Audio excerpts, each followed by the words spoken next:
Today's show is sponsored by libertarian conspiratorial fantasy author Jack Casey. Whether you're looking for a 3-book fantasy sci-fi epic of love, death, and dystopian civil war like the Royal Green series, or just looking for a quick, dark, comedic, cultural commentary tale about a transsexual slayer of COVID regime vampires, like his latest book, WVW, Jack Casey Books will keep you adequately entertained and pondering the universe to your weird little heart's content. He's the Ayn Rand meets Stephanie Meyer meets somebody who actually writes entertaining books with his own unique little downer-esque flair. Find out more about Jack Casey Books at the aptly named jackcaseybooks.com. Once again, that is jackcaseybooks.com. Have you guys heard of Matt Miller? He's not only the guy who paints those amazing portraits of all your favorite heroes in the liberty movement and in pop culture, but he's also now an official sponsor of this show. From Murray Rothbard to Ron Paul, Dr. Robert Malone to Darth Maul, Matt Miller's Liberty Portraits has something fun for everyone to spice up your home or office and showcase your heroes. Go check out his incredible work at libertyportraits.com. Grab a print to impress your friends, hire him for a custom portrait, or bring him out to a festival to capture your event in real life in a beautiful and unique way.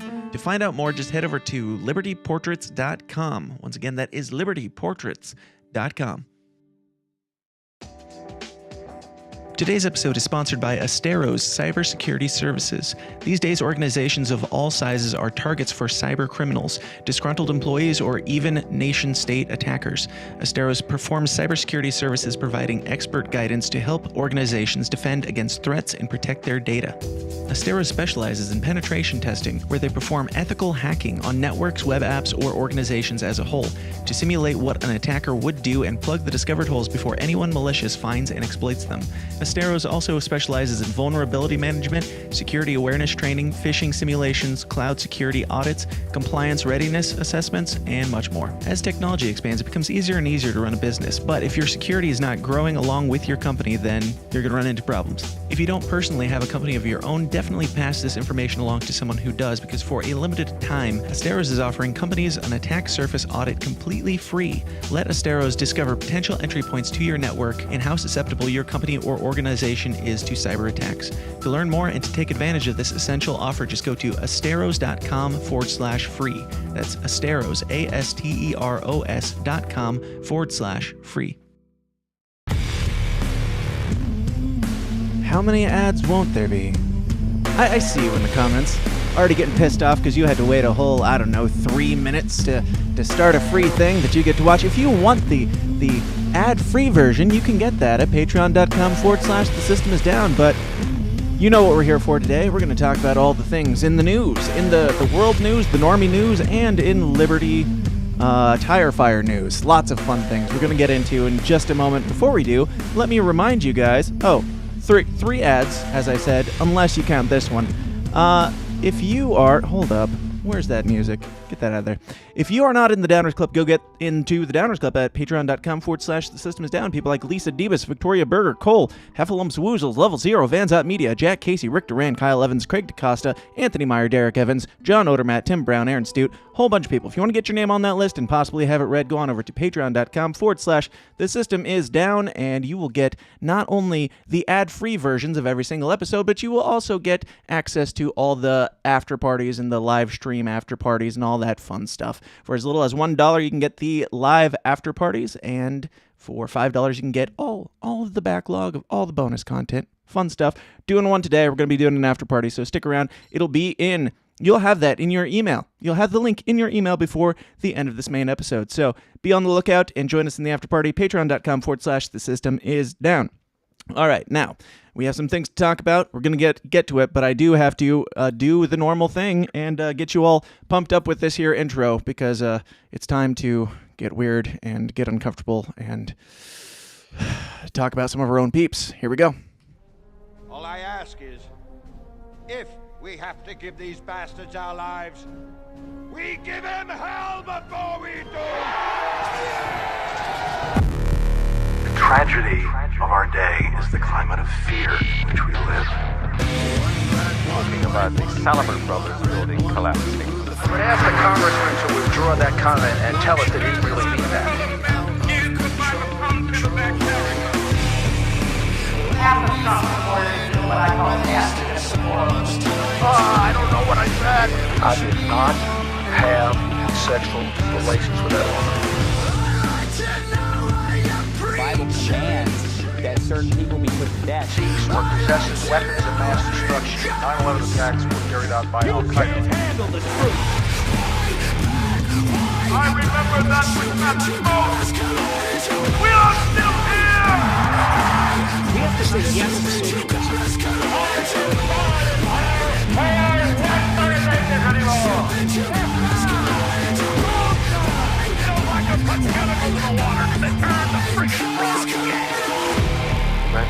No, it's a big club, and you ain't in it.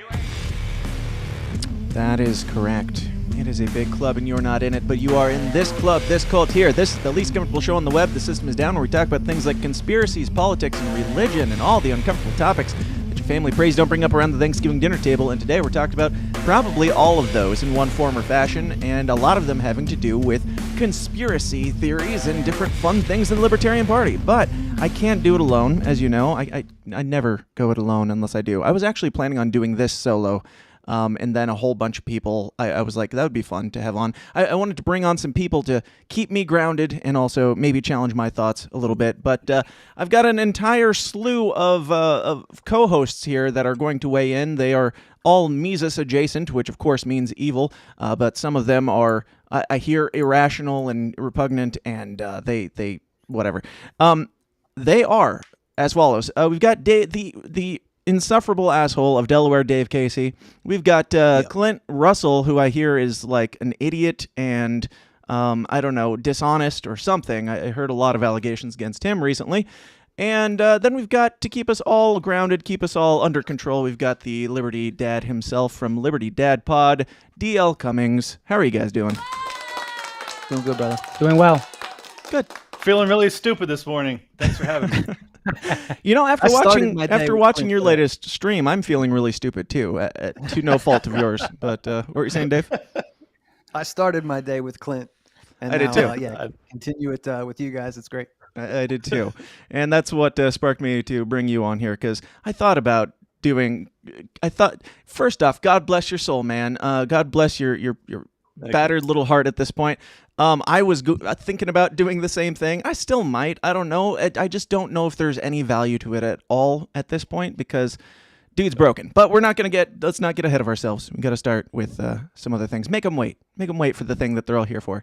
Guys in the chat, let us know which topic you are here for today. There's quite a few of them, and you're all familiar with them. But let's just go around real quick. Everybody, for anybody who's not familiar, just give a quick background on you, what you do, and that whatever. Dave, we'll start with you. I'm a diehard Mecock in there. I think the day that group started. So yeah, I'm definitely here to go to bat for the Mises Caucus if anybody wants that perspective. I'm also the county chair at Newcastle County, Delaware, and Mises Caucus organizer.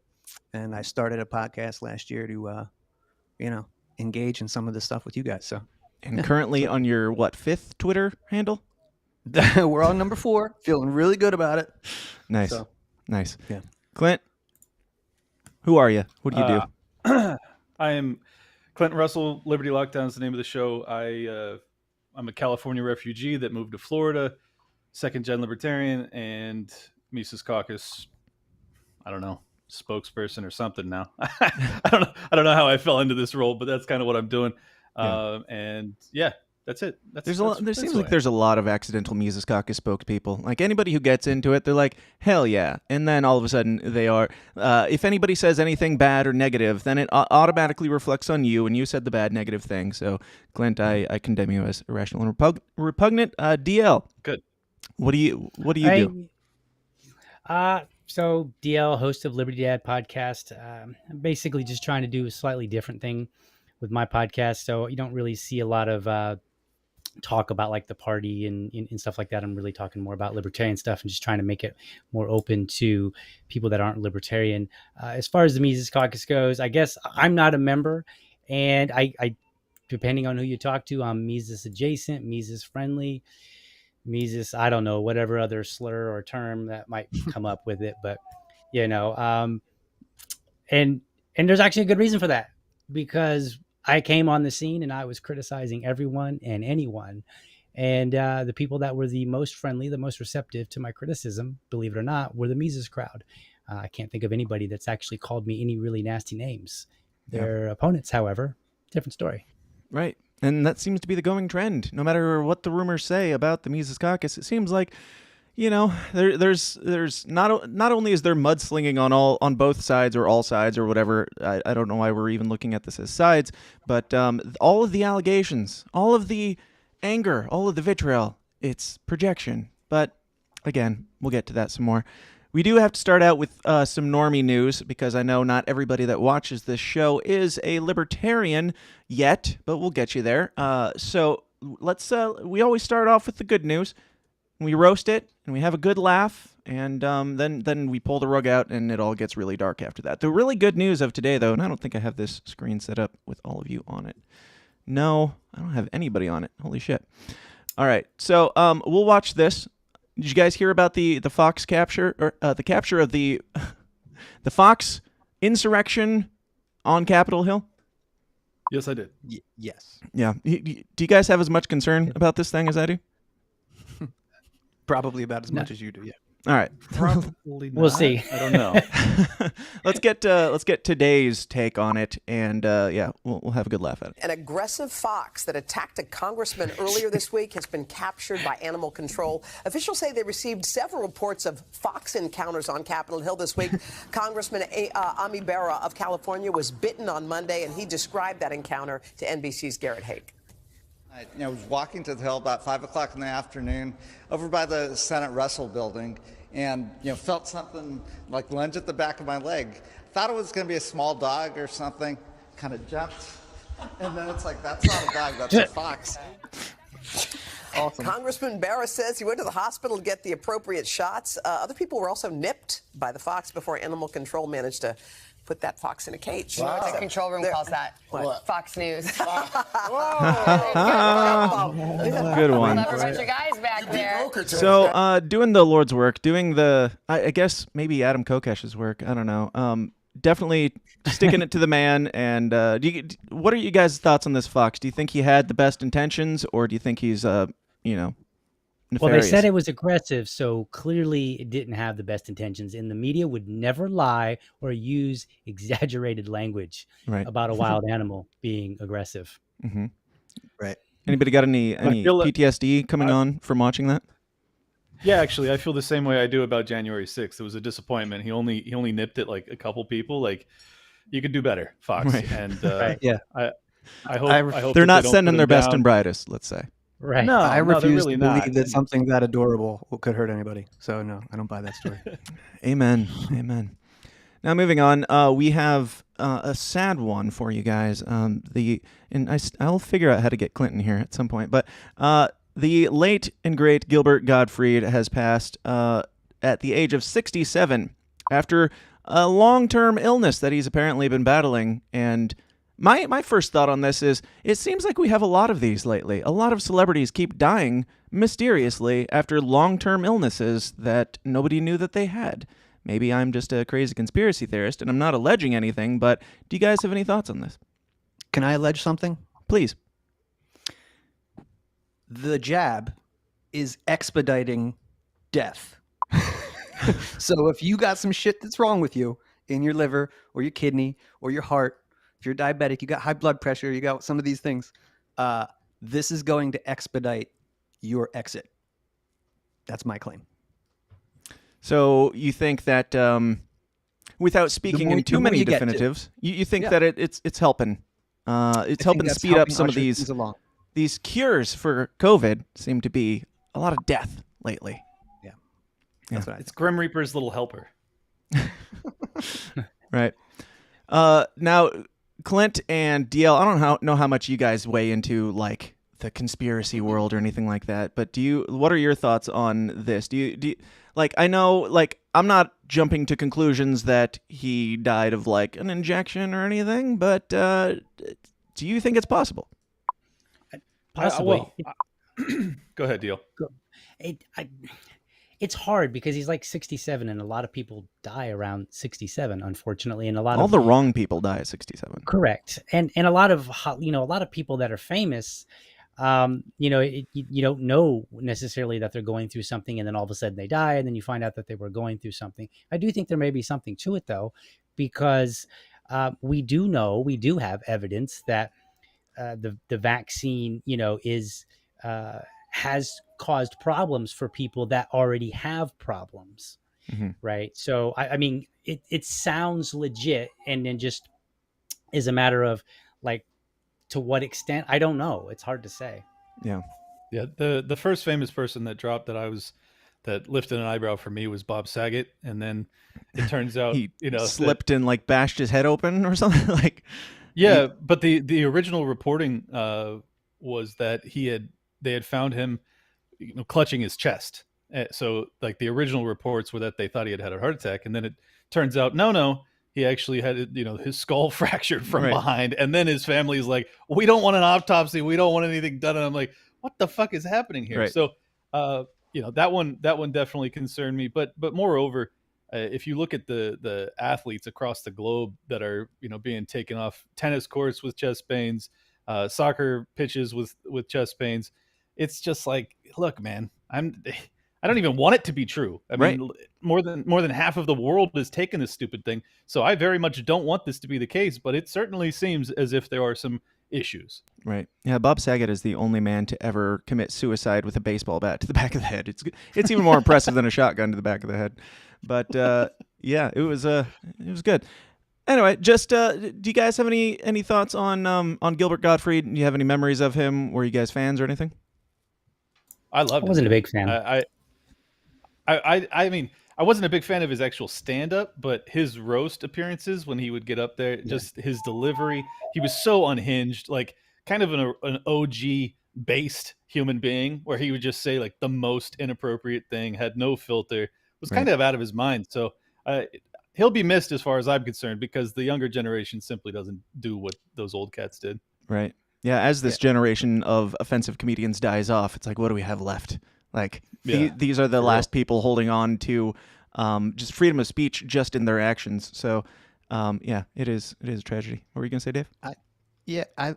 I'm impressed with any like actor or comedian that like commits to a bit for their whole career. Right. Like the guy that just talks like this for 40 years. That's pretty awesome.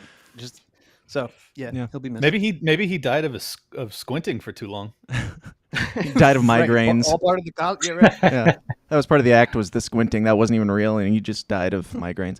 But yeah, he had a picture that was going around yesterday of him and Bob Saget and Louis Anderson, and which he just posted a couple months ago when they both died, and he was like, "Oh, it sucks that I'm the only one left." And then I just shared that and said, "This picture just got 33% funnier to me." But anyway, I think I was reading about some of his jokes, and apparently I didn't realize it, but apparently he said some pretty wild things. Like even after, like, I think he was one of the first ones to make a 9/11 joke successfully.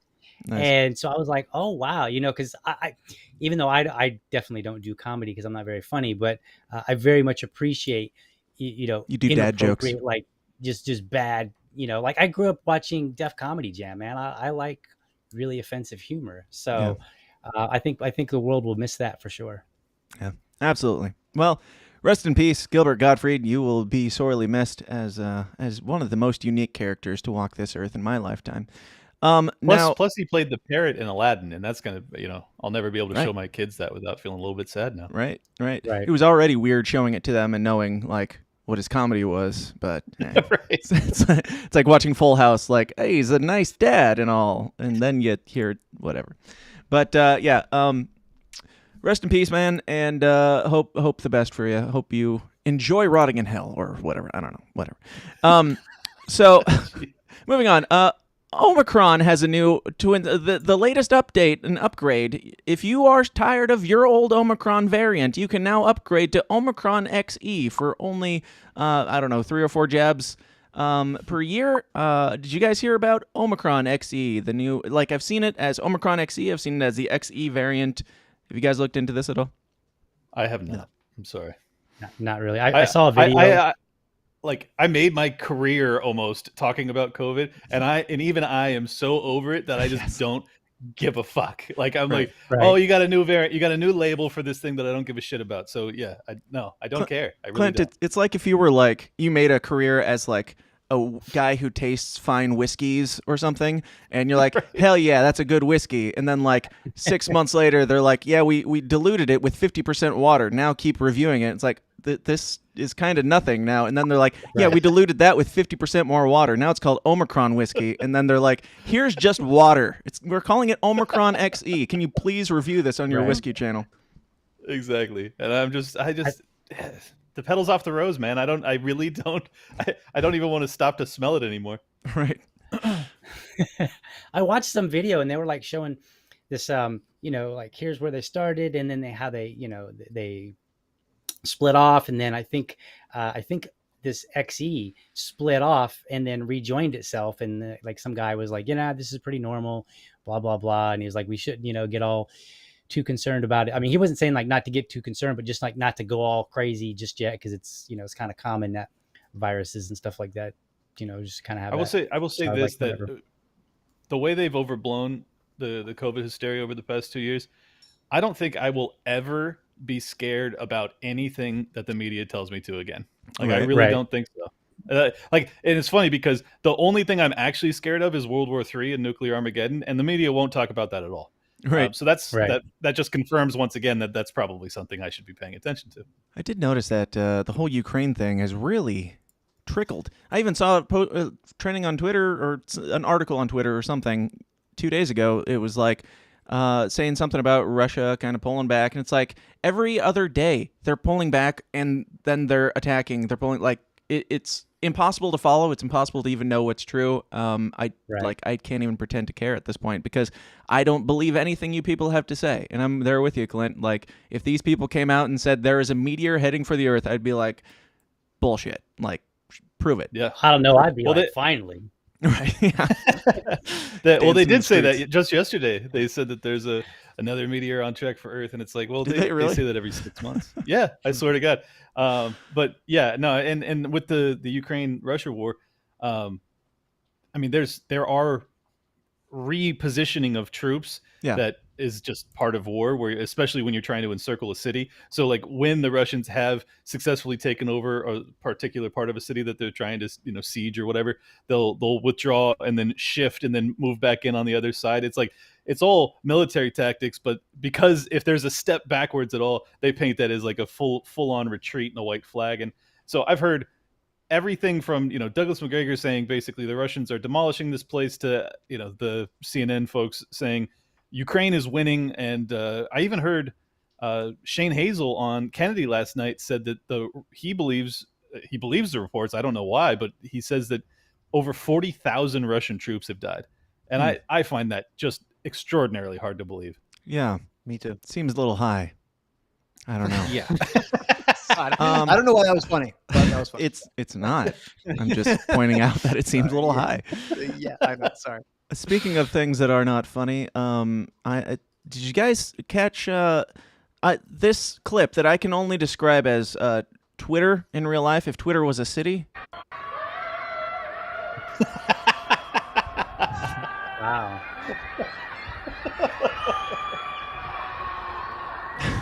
Welcome to hell on earth.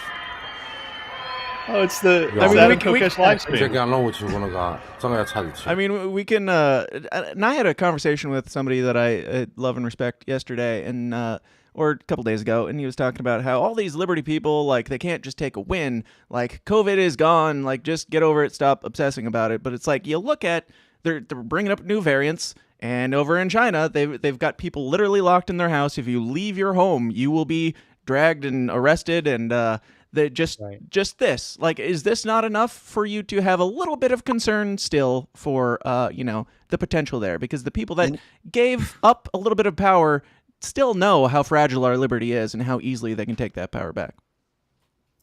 Yeah, if anybody thinks that the lockdown stuff is over with, then you don't know that we're only 1/5 of the way into the Great Reset 2030 plan. Right. We're just getting that started. So it's like a tension release kind of thing, right? We're all feeling great about things. Oh yeah, like we did not push back the state, right? Right. It just got us to the point where like you won't take any more, and then they pull back. Yeah, let them Right. have no masks for a little bit.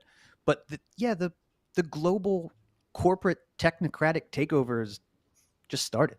So buckle up. Yeah. Yeah, I'm just as I said, I am not at all concerned with COVID. I am still incredibly concerned with lockdowns and the fact that they could Right. try that shit again.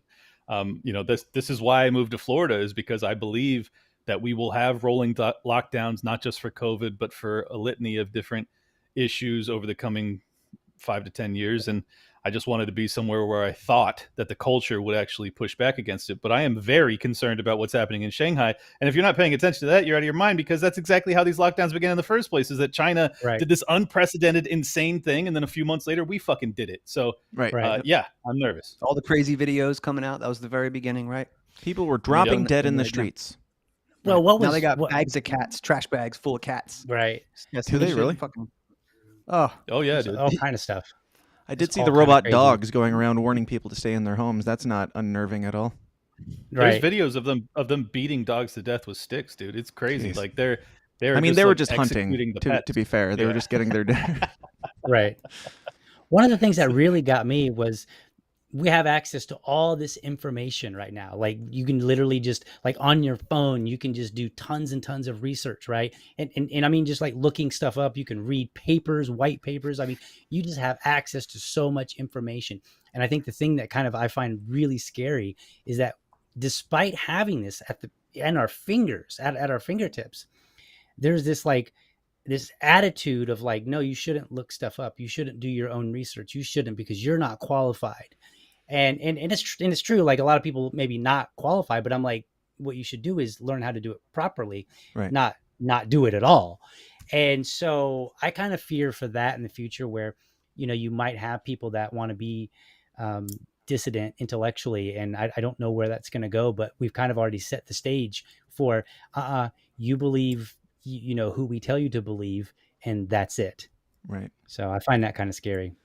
Now, do you guys have any concern about, like I said, we saw the people dropping dead in the streets in the early days of COVID in China, and now we've got stuff like this. Is there anything in you that like thinks that, somebody brought it up in the comments, that the audio seems really good on this video? Like, it wouldn't be hard for them to fake this video even if they wanted to. I'm not sure what the reason would be behind that, but it wouldn't be hard to slap. Like, we don't see any people really in this video. We just hear the audio of people screaming in the distance, which could be taken from anything.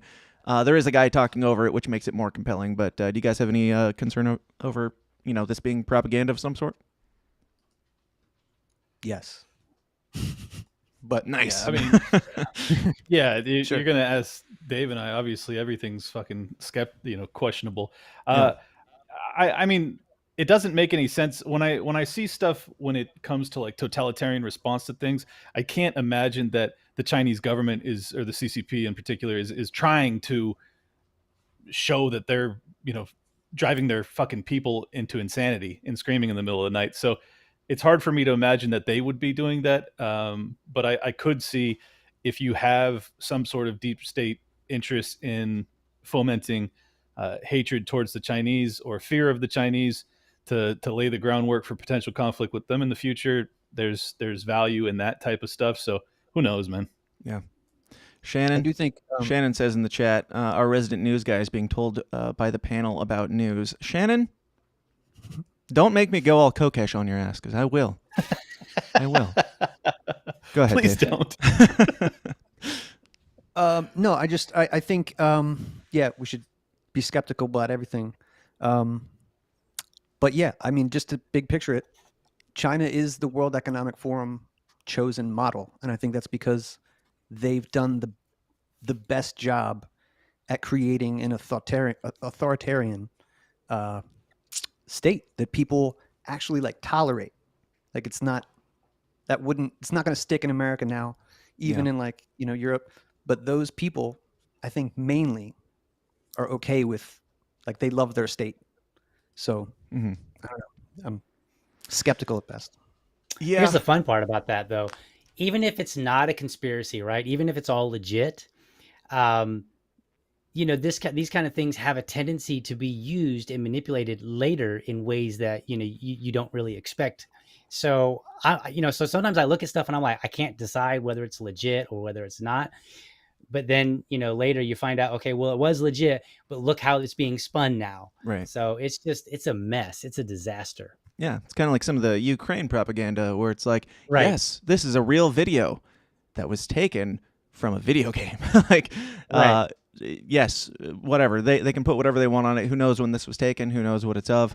I don't know. And that's the frustrating thing is, like, with the internet, we always kind of wondered, like, when World War III happens, it'll be like totally crazy and different because we'll be able to live stream the war. We'll be able to watch it as it goes down, as the world ends. But what we didn't really think that much through is, like, how much of it will we actually be able to trust, though, at that point? Because wartime propaganda is not a new thing. Now, like, the Right. tools that we have to understand truth and find truth, they're being used also in the opposite direction to keep us from finding truth. Speaking of things that are lies and bullshit and propaganda and stuff, have you guys heard of ivermectin? It's this new drug that people are talking about lately. Are you guys familiar? Oh, yeah. Right. The horse paste. You're a very brave man to even say the word. Good for I you. don't give a shit. I was demonetized years ago. Whatever. Ivermectin is back in the news. Well, actually, it's not. It's not in the news. It's in this news, but it's not in any of the other newses. For a brand new reason. Do you guys have any idea why ivermectin is being brought up again? No, I haven't heard that. No, I got nothing. If you guessed, like, what ivermectin might actually be a cure for, Oh, yeah. it's I've seen exactly as absurd as you might think. Like, if somebody came to you and said, ivermectin is not horse paste, in fact, it even cures cancer, you'd probably say, no, that's stupid, and that's like obviously overblown.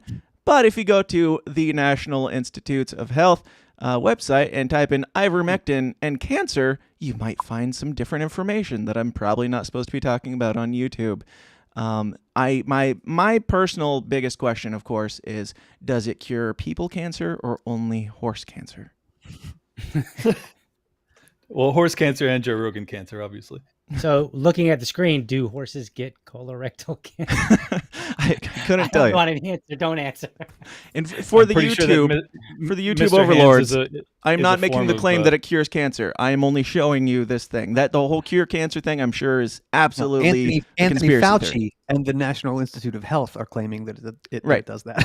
Right. Via their website. Yep. What were you saying, Clint? Sorry.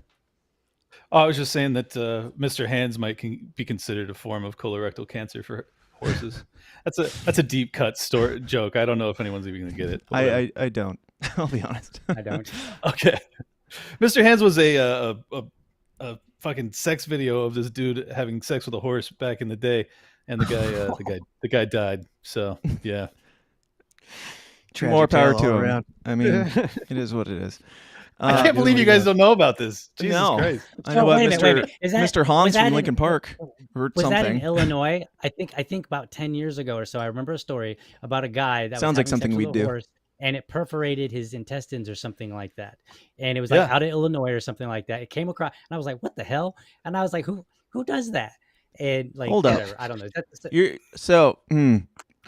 We don't need to go here, obviously, but since we are here, you're saying it perforated the man's intestines? Yeah. So He he was- was he was getting- catching.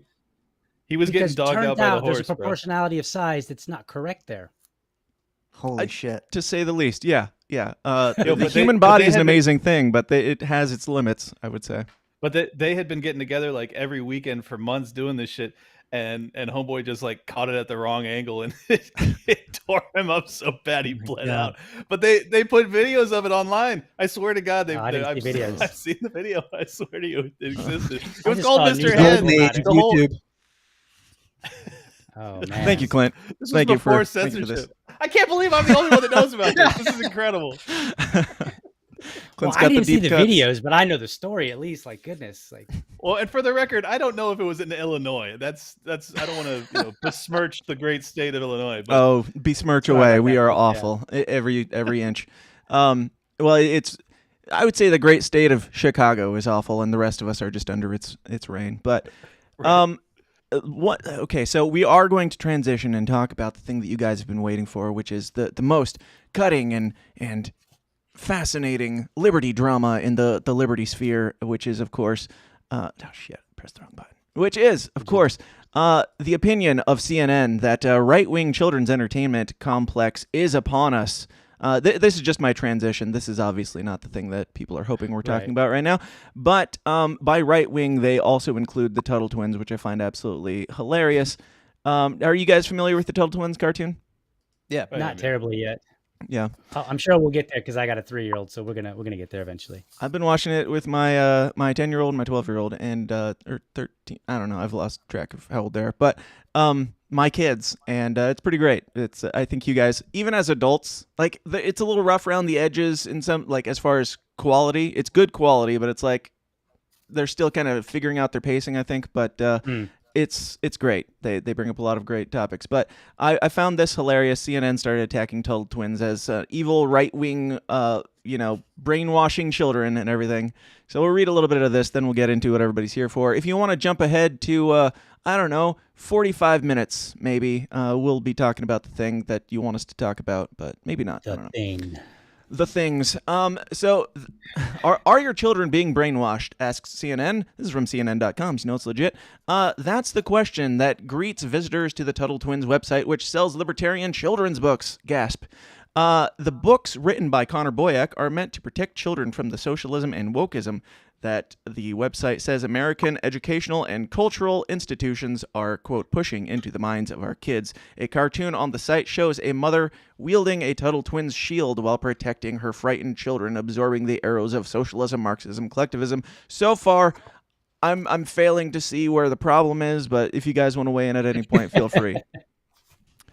So basically, they're accusing Tuttle Twins of brainwashing, and in the most ironically hypocritical way possible, when all this stuff is going on with indoctrination in schools over the sexual stuff.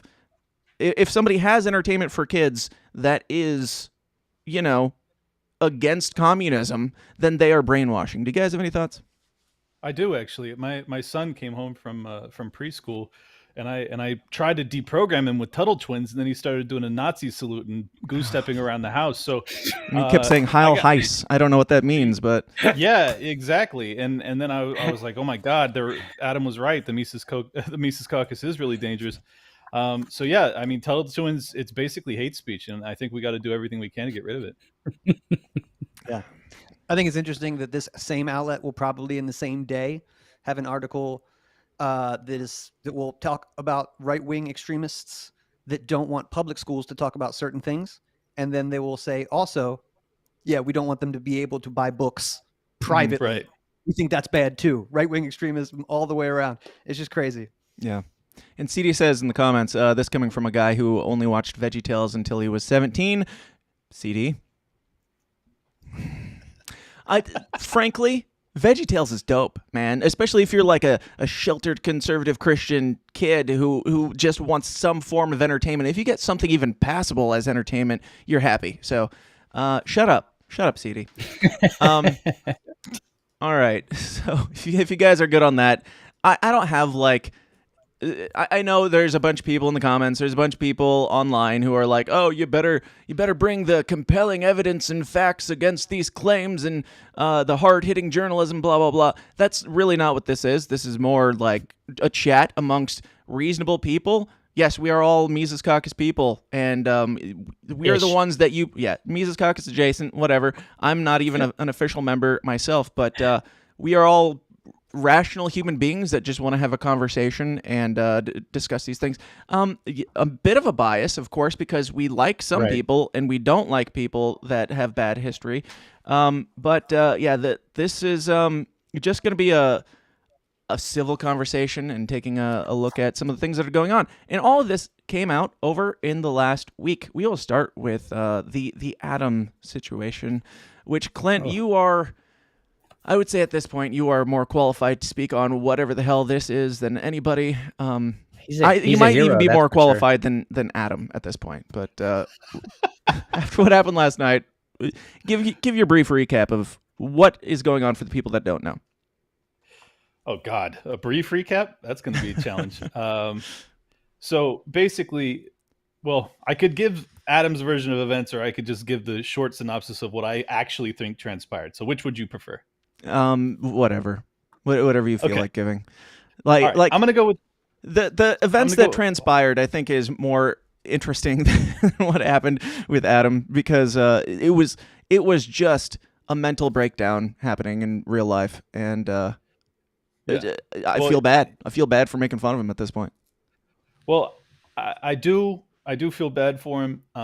But then I woke up this morning and I saw him dragging Tom Woods through the mud. So I'm starting to revert back to not caring about his emotional and mental state. But so anyways, long story short, he had a falling out with Michael Heiss. Michael Heiss, I guess, didn't want him to be involved with the Mises Caucus directly, given his back record and his history and things like that. But more specifically, what appears to have been either an exaggerated version of events in how Adam described Bill Weld's, campaign back in 2016, I think it was, and Larry Sharp, who was receiving some sort of donation funds from Bill Weld.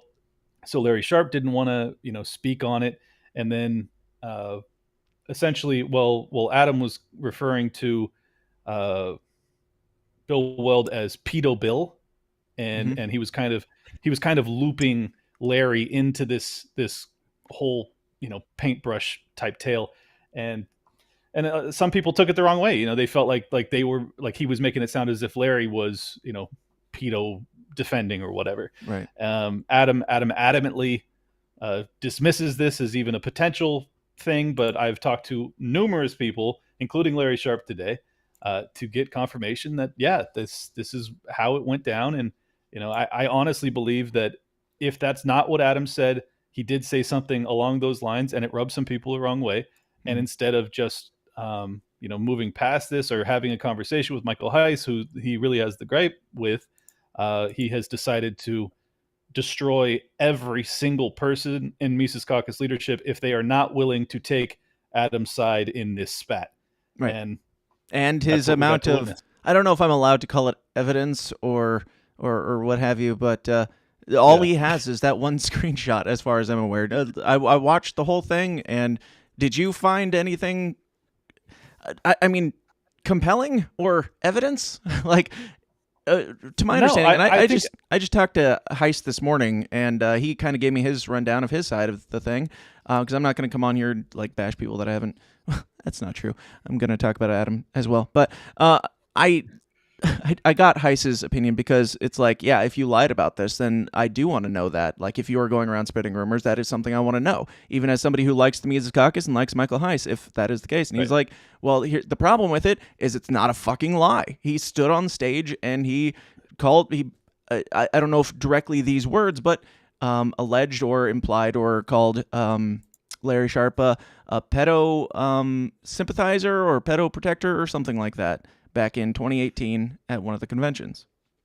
That was Angela's recollection of events too. And when you have all these people who have never shown themselves to be deceptive at all, to me, just in my own personal bias, as you described it, and they're all saying the same thing to me, separately from one another, I tend to believe that's what actually happened. So yeah, I think again, it's not as if he called Larry Sharp a pedo. And Adam said on my show that he felt bad about having looped Larry into this thing. So and he apologized to him, and they moved past it. So I'm like, all right, dude, so you did do something that you felt was not proper when it came to your interactions with Larry Sharp. So the fact that if Michael Heiss is recalling this to be a little bit more egregious than you recall it to be, is that enough for you to fucking try and destroy an entire movement? What the fuck is this?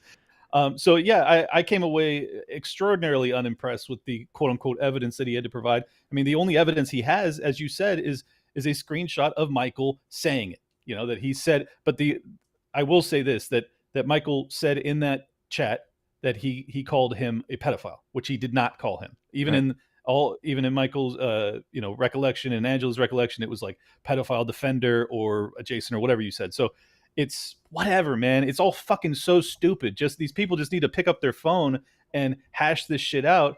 But I honestly think that Adam's dealing with some sort of paranoid like mania or something, because he is absolutely on a warpath for anyone that won't buy exactly his belief as to what transpired. And that's my honest assessment. And I really do feel bad for the guy, because as I said at the end of that stream, I think that what he's done over his 20-year activism, especially when he came back from a war zone and told the truth about what he had done over there, was powerful as hell and brave as hell.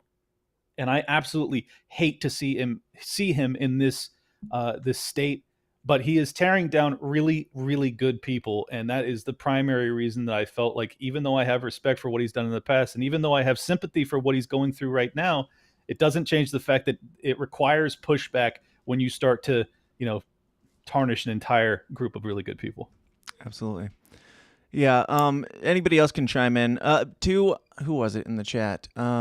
One's compliment says Adam Who a couple times. God bless you for not being on Liberty Twitter. I mean, you are a better man than the rest of us. But yes, it is Adam Kokesh. And if you haven't noticed, it's not just the Michael Heiss thing. That's that's the only thing that Adam seems to keep reverting back to as being the problem. But he's going around calling people fat losers that are too stupid to read. He went on Clint's show last night and was calling Clint an idiot to his face, calling him an asshole, and he would just sneak it in there like, oh yeah, well you're too stupid to do yours. Like, I hate using the term gaslighting, but it feels like some psycho ex-girlfriend shit where it's like, you're dumb because you don't understand the evidence that I haven't shown you. And my favorite part was when he said that Josh Smith has temper issues and he's childish. Right. And I'm like, brother, have you seen you? Have you met you yet? Exactly. Holy shit. Yep. Dave, what are your thoughts? We'll save Liberty Dad for last on this one. I do have quite a few thoughts on this, man. First, I'll echo the sentiment that this is sad more than anything. Like, Adam Kokesh is an OG of this movement. How dare you? Why are you so stupid? Why are you triggered, Dave? Because look, I got to sandwich in my critique of this motherfucker, so I'm telling you first why he's cool, right? This is Clint's face. Yes, it's taken from that episode, and thank you, Karen Ann Harlos, for sending me that, because that's great. It's great. Seriously, that was my face all morning. I planned on getting more work done this morning. I was like simultaneously, it was exactly what I was expecting, and at the same time, I was just baffled by what I was witnessing, because it was just an absolute disaster. But sorry, Dave, go ahead.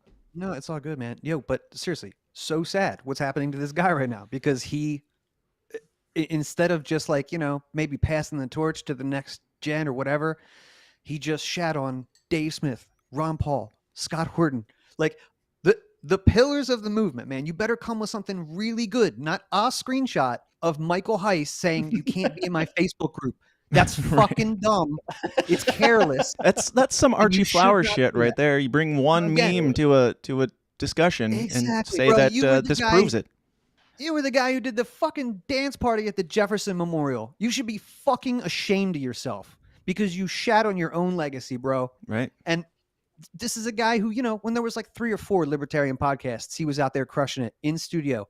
And, I gotta say, Mike Heiss was a guy who's been in this movement trying for this shit for so long. He moved down to DC and lived in this fucking shithole house with these guys to put on this show to help him do this. While Adam was out campaigning or doing whatever, Mike would fill in. That's because this is a guy, Mike Heiss. And again, I have the luxury of knowing him for quite some time now. So it really pisses me off when people go after Heiss, because this is somebody who I know for a fact is a decent human being. Beyond that, he's a fucking master builder.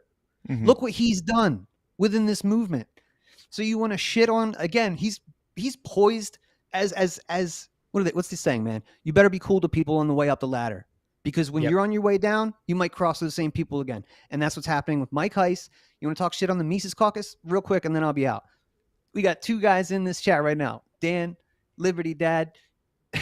I don't know if either of you guys either consider yourself Mises Caucus. I'm sure Spike Cohen doesn't consider himself Mises Caucus, but look what happens if you're not anti-Mises Caucus. Right. You know what I'm saying? So this Right. is what there's way less infighting. You can't have infighting or caucus fighting when there's one caucus. Yeah. It's like, you know what I'm saying? This is the way that this is framed is kind of fucked. So, Yeah. all right. And one thing that I've had pointed out, which I think is a fair criticism, is somebody was like, well, you can't like negate everything Adam's done. I don't think, because I posted yesterday, you never go full Kokesh. And somebody commented on and said, I don't think most of us could go full Kokesh because he's done this, this, and this.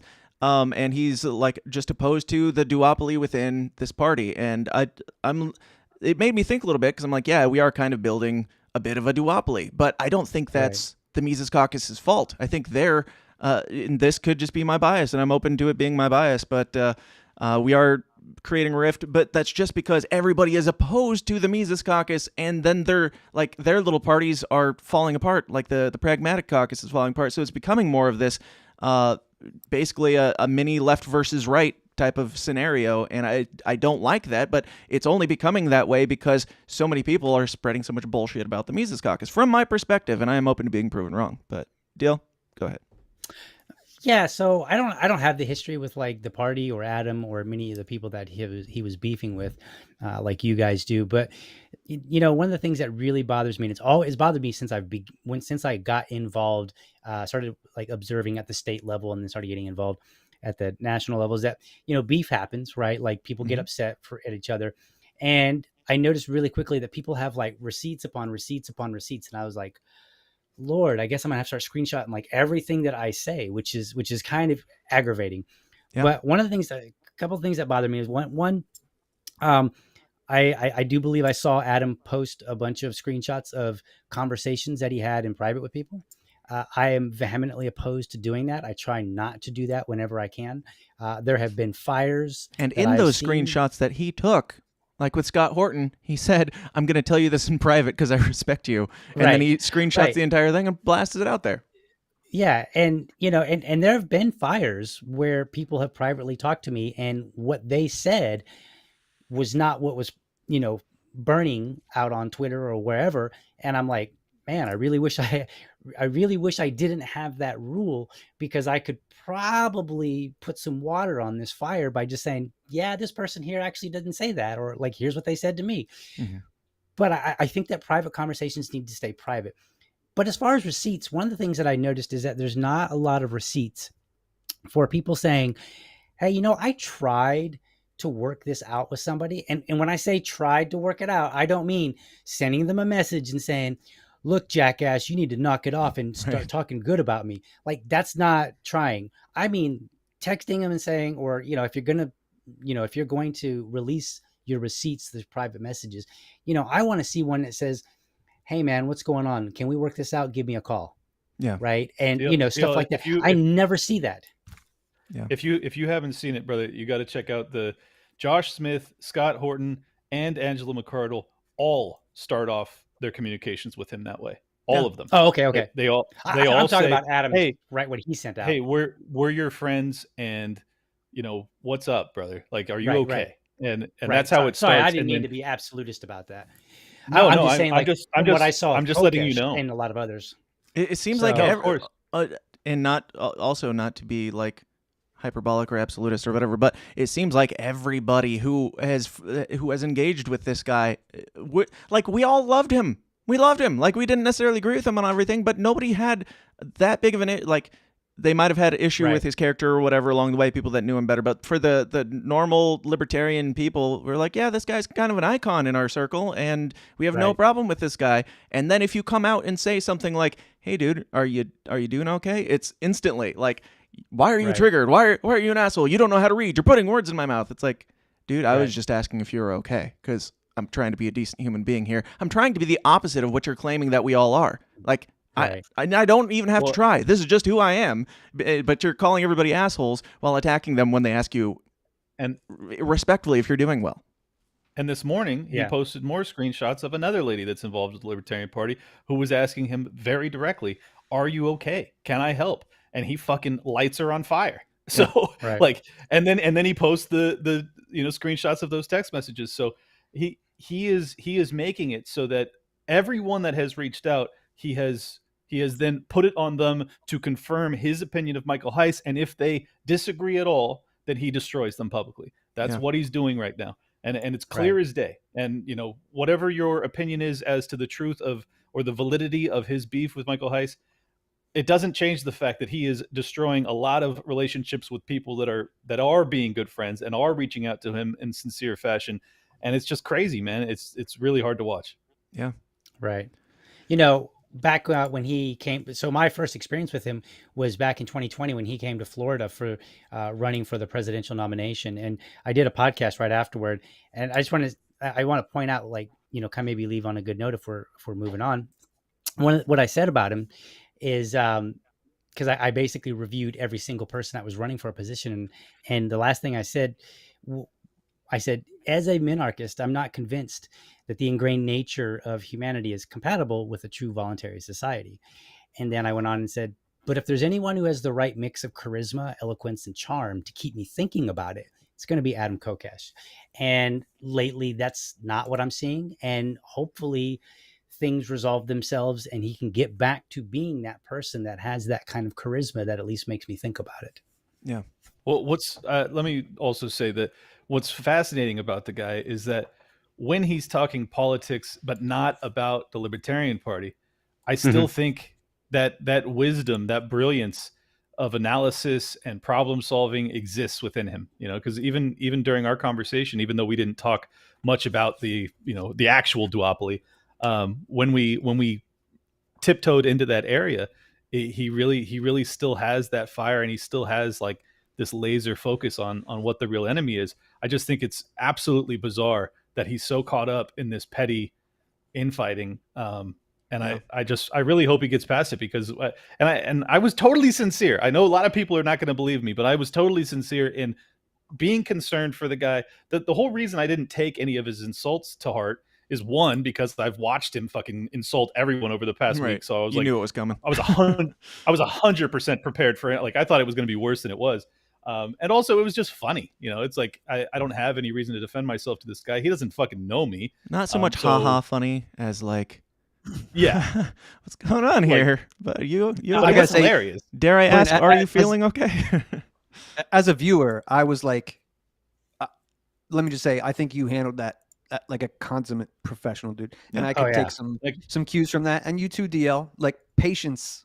I can tell you guys have that deep within you. Hey, fuck you, Dave. I have patience I know, too. fuck you too, bro. That's what I'm saying. You see that Will McVeigh episode? I've got some patience, damn it. Fuck all you guys. I got the most patience. You're very well balanced people. I just wanted to say that. Right on. Oh, thank you. I have my moments. Yeah, I mean, I don't know. Like, there's so much to say on this particular topic that we could go through all the screenshots and show him, like, roasting himself, basically. Like, every time he shares a screenshot of his private conversations, it comes off as though he's trying to attack himself, because they do not make him look better. They make him look like a crazy person. And it's like, I am open. Like, I love these people that you're bashing, and I wish that you want to do it, because I used to love you.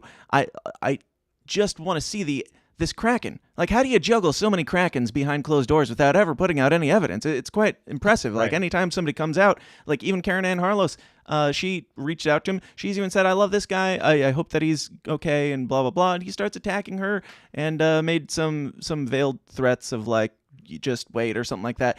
She has been very explicitly clear that it's not like physical threats or anything like that, but he's made some threats on her, and he said, just wait till this stuff comes out. Like, it's QAnon bullshit. Like, this is all just like, oh, you just wait till I start telling you know what you did, Josh, you know what you did, Scott, you know what you did, Karen Ann, you know what you did. It's like, could you tell me? Could you give me a hint? Could you give me a hint at what I did? Because I would love to, apologize if it hurts you this bad. If you move out to the desert, it didn't hurt him, dude. It didn't hurt him. He didn't even feel it. He has no emotions whatsoever. I mean, it was so interesting that was probably the most fascinating part of it. Is he's telling me this really heart-wrenching story about how he had to care for his stepfather, which came out of nowhere. No, it did. Just came up, and then it's like, now let's go back to this thing. It was bizarre. Well, but I was actually grateful for it, because the whole reason I shut up for like 20 minutes during that part was because he was finally going into his emotional state. Right. And that's really what I wanted to hear, because it's clear that he's in a very rough emotional state.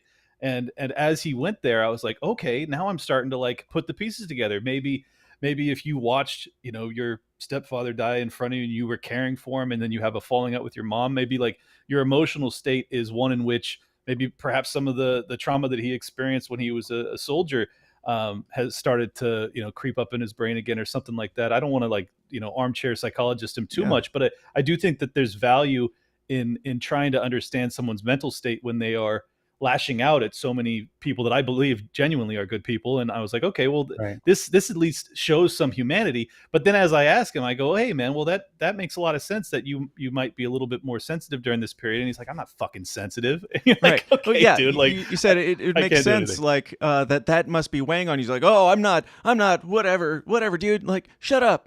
This isn't me being emotional. Shut up. Like, it's, I don't know. It's like, why did you bring this up if it doesn't have anything to do with this? You were trying to like tie it back to, oh, that kind of makes sense. You were being very respectful and delicate with it. And he immediately goes to, oh, that has nothing to do with this. Like, well, you brought it up, motherfucker. You just trying to make a point here or what? I don't know.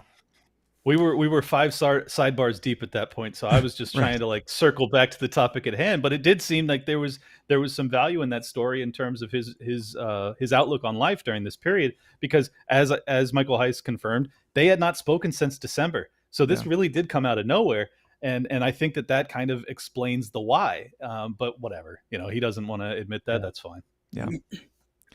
Yeah, and wow. Adam, if you hear this, dude, I don't know what to tell you. Like, we're trying to be as nice as we possibly can. You're trying to be as asshole-ish as you possibly can. We were all fans of you, and like, this is entirely on you at this point. If you have credible evidence, by all means, please feel free to screenshot that and share it instead of whatever you've been sharing. But yeah, I don't know. It's tragic, and I hope that you get your shit together before you completely screw over your entire legacy, because yes, you've done some amazing work, and at this point, nobody gives a shit, quite frankly. You guys got any final thoughts on Adam before we move on to, I think we'll do Tom next. I just wanted to say that I was really, probably, of all the things he said, even though he dragged everyone that I know and love in this movement practically, when he said that, Ron Paul was a nepotistic profiteer. Right. And I was like, wow. Yeah. Wow. Like. And his evidence is 2 people that are related to him worked for him. The end. Right. Like, okay, who doesn't do that? Like, if you are running a business, you might hire on some people that you know really closely. They might be family members. And even if it is nepotism, where does it say in the libertarian principles that nepotism is, that you can't hire your relatives, otherwise you're bad? That could also be just family values, where you're like trying to lift up your family.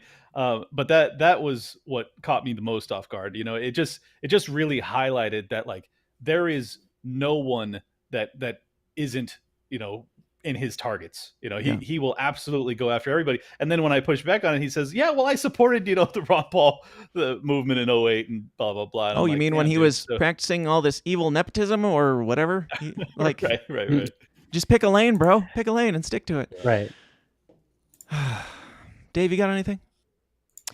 No, man, nothing that's really not been. No, I mean, fuck this guy. Let's talk about something else. Fucking with Ron Paul is more. Yeah, that was more of a deal breaker for me than the Bunk Silver rumor from yesteryear.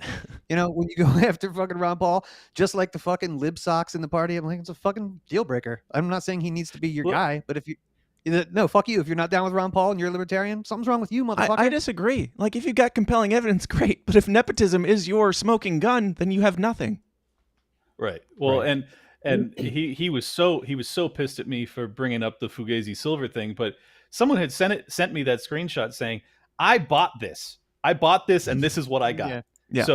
So I mean, that's their claim. Adam's saying if anyone says that, it's bullshit. But I'm like, dude, not a good idea. Not a good idea to have your show's brand stamped on something that says 99.9% pure silver that is fucking bronze, dude. So you can't take a joke, bro. Can't take a joke? It's fucking funny. You don't get it. Everybody who bought silver and received copper, they got the joke. They thought it was hilarious.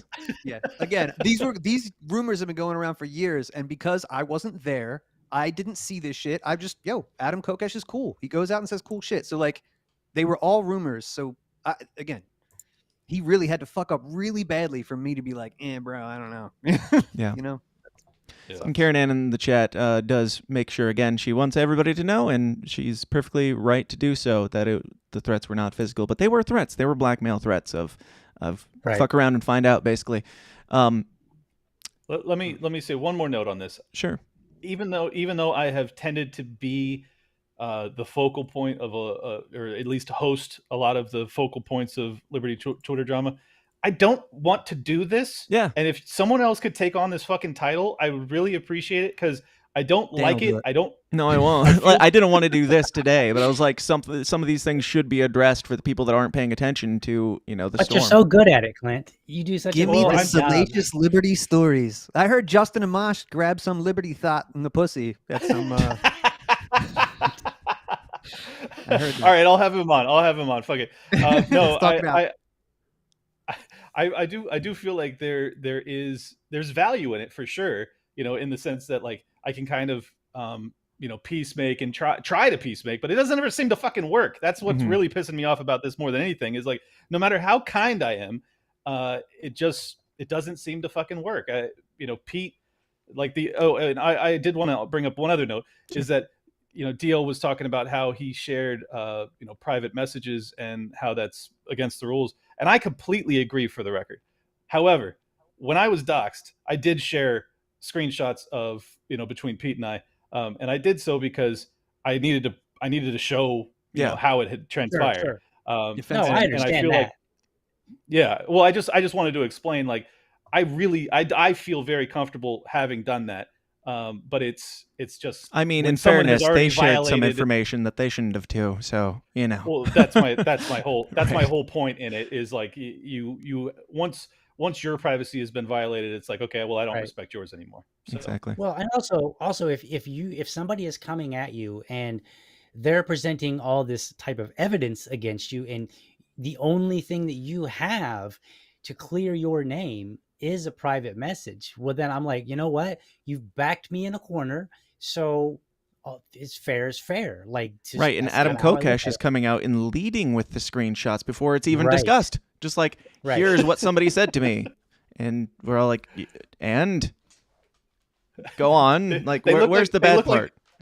It looks like you have about a dozen people that are very concerned about you right now, right? And you think that this is evidence that they're all crazy. Like, right. how are you concluding that? It's incredible. It's like a live intervention. Meme? Was that Simpsons meme where the guy's like, it's like it's like a top and a bottom, and on the top, and he's like, it must be everybody else. He says, is it me or something like that? And then he's like, no, everybody else is the problem. I can't remember the name of the meme or whatever, but it's that Simpsons one with like the business guy or whatever. It's the principle, and it's am I detached? No, it's everybody else. Right, yeah. I am curious if there is anybody out there. Please email me if you see Kokesh's side of this and you're like, yeah, he's making a lot of sense here. Let me know. I am genuinely curious. Is there anybody out there that's like, yeah, he's really onto something here? I know there's a lot of Mises detractors and all that, and this guy's primarily targeting Mises people, but even if you are a Mises detractor, have you seen something compelling here? Have you seen anything at all other than Mises caucus bad and whatever? That's enough time on Adam. We've all spent way too much time this week on Adam Kokesh, but we do have to talk about Tom Woods. Oh boy. And this can be whatever it is. Like, we should be honest. We should actually, like, that's why I had you guys on instead of like had on, Josh versus Adam or something, or somebody to debate this thing and make it a big event. Like, I just want to have a conversation because I think there are some things that people are right to go, on, and I think there's a lot of reasons to also, see both sides really. But whoever wants to, I don't know, kind of break down this thing, I guess I'll just give a little bit of the story. Last week, 30 seconds. What's that? Okay, yeah. Last week, an article came out by John Hudak. If you're not familiar, that's perfectly a normal way to live your life. It came out, and it's just bashing on Tom Woods, basically calling him. They're putting out evidence that the allegation is Tom Woods groomed his now ex-wife I don't know how many years ago, forever ago, his first wife groomed her from the age of 15 when he was 26, married her when she was 19, and I mean that's pretty much the gist of it. And that sounds bad, right? It does sound bad, and there It is does. some things about it where I was like, I'm gonna need more info, but Right. yeah, DL, I think you're probably the best one to kick this off because you're gonna approach this probably with less emotion than the rest of us.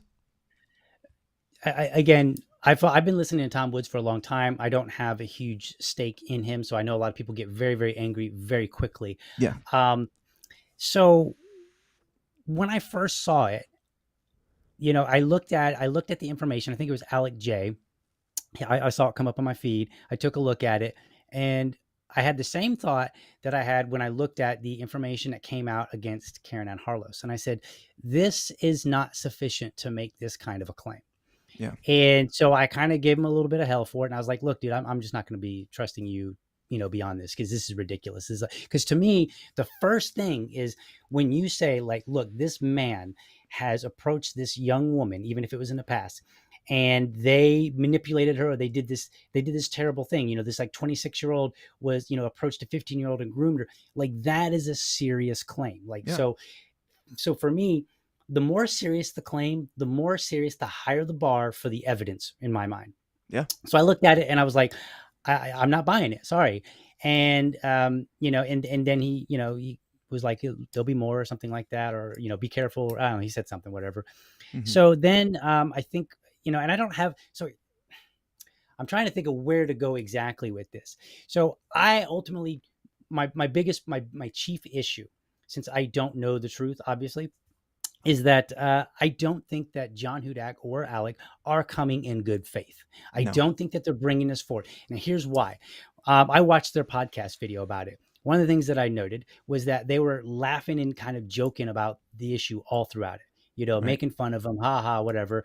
There was some screenshots floating around where I think even Nick Sarwark got in on it and was suggesting that there was like some sort of like past tense, future tense, joke to be made about Tom grooming one of Josh's 900 children.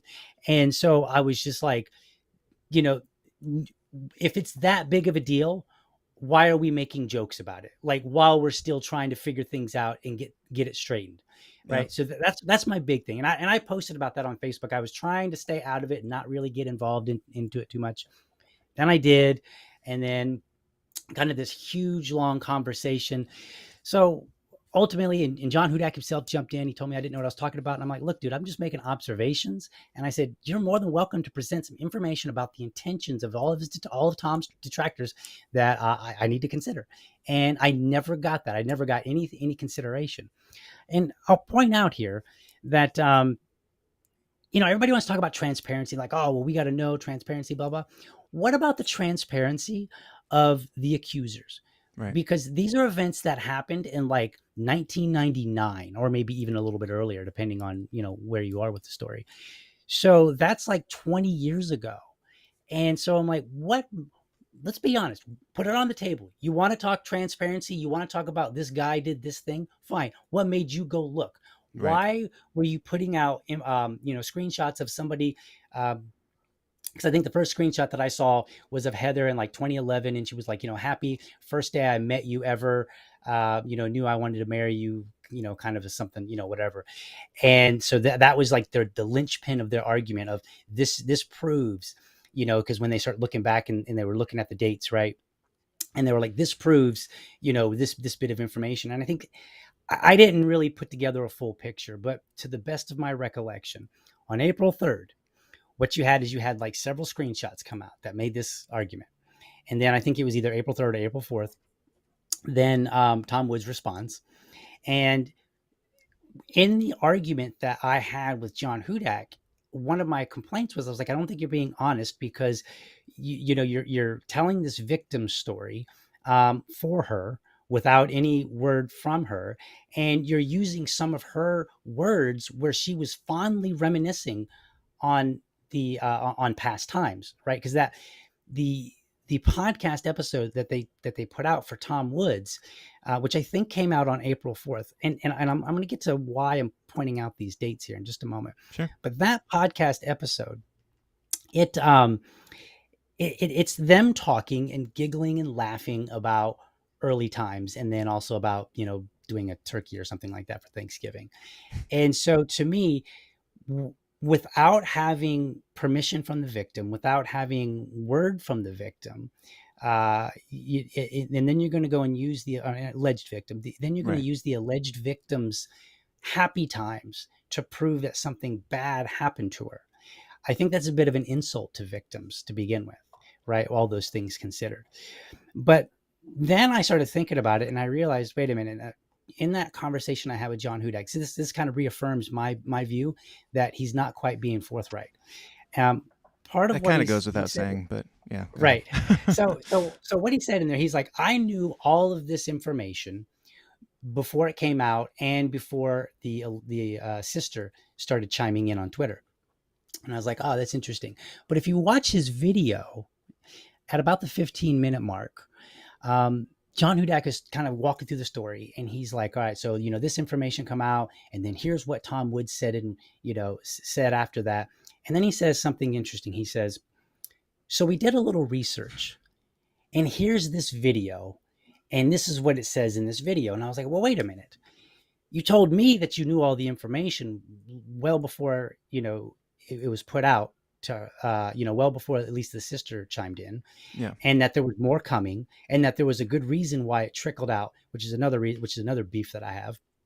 So you apparently knew all this, but in your own video, you seem to suggest that in response to Tom's responses, you did more research. So, so I'm not really convinced that I'm just not convinced that they actually care about this alleged victim. I think I'm convinced that they don't care, frankly. Right. I think that they found something to use against Tom, and they just haven't liked Tom in a long time.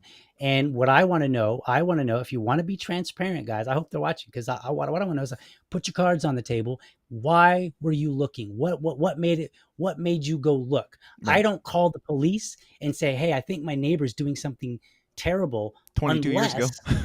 Right. Unless I'm like, and if they're like, well, what's going on? Well, I heard them fighting. I heard a gunshot. I heard something triggered me to look. Well, what was it that triggered you to look? Because they haven't put that information out. And I don't think the timeline really supports what they've been saying. So that's kind of where I am. I think they're being dishonest, and they just need to come out and just be like, look, we hate Tom Woods. We went digging. We found something that sounds pretty terrible. And we're running with it. That's where I am. Can I be far more short-winded? Absolutely. I don't trust these motherfuckers at all, and they're absolute fucking scumbags. And they've called Eric July, a black man, a white supremacist on multiple occasions. They're fucking out of their minds. So, and then they wonder why he doesn't want them posting on his website. Right. Exactly. Especially against someone that he knows well. It's like, this is all so crazy that we're taking this so seriously, and everyone's being so fucking sensitive about it. Like, oh, I don't know, maybe, it looks like it could be bad. So if he's grooming her, do you wait until you're 19 to marry her? And then does she have 5 kids with the guy? And did they stay married for 13 years? And then once they get divorced, does she come out and say nothing about it? No, none of this happened. Right. It's still a groomer, even if they're successful, Clint. And I say that as a joke because I've seen that, but they do make I try to look at both sides of this thing. Like, I love Tom. I think Tom's great. I think he's done more for this liberty movement than any of his detractors ever will. Right. And but there is something about it that I'm like, maybe there is something there. But really what it comes down to for me primarily is what you touched on, DL. It's like, what's your point? What's your reason for doing this? Are you concerned that Tom is going around grooming children, frankly? Like, to my understanding, the other side of this is just Tom knew this family. And they make that out to be a negative thing, that Tom knew this family, that Heather's mom worked for Tom. That's a bad thing. Or maybe that could just be how he knew her. And he had some conversations with her, tutored her or whatever. And it sounds like maybe single-digit phone calls, maybe like 3 or 4 phone calls over the course of, I don't know, from 15 to 18, like just and Right. they didn't have sex before marriage. They waited till she was past the legal age. And there is also the age of consent question that libertarians do need to figure out what their stance is, because when it's convenient, it matters, and when it's not convenient, it doesn't matter. Yes. So That's infuriating. I'm not weighing in on that. I don't even know for sure where I stand on what the line is, but I don't think it's necessarily the arbitrary line that the state made for us. But yeah, like to pretend like, I don't know, there is cause for question or whatever, but there's just as much, if not more, cause for question in people that are dragging family members into this thing when the family members don't care. The family members would rather stay out of this. They want nothing to do with this. You're creating victims right now in your actions because you're destroying the life of Heather, probably the kids, and many others. And Tom Woods wasn't even a part of the Libertarian Party until recently, over the last, 4 or 5 years. And this is how they've been treating him ever since. So it's nothing new. And I don't know. I could rant for a while about this. Right. Just saying, there's a I lot understand, and we should call out our own if they're doing something wrong. But I don't think this is. I don't think this is it. Sorry, Clint. I cut you off at one point. No, I was just going to say the perfect example is: did they reach out to the alleged victim? Did they reach out to Tom's wife?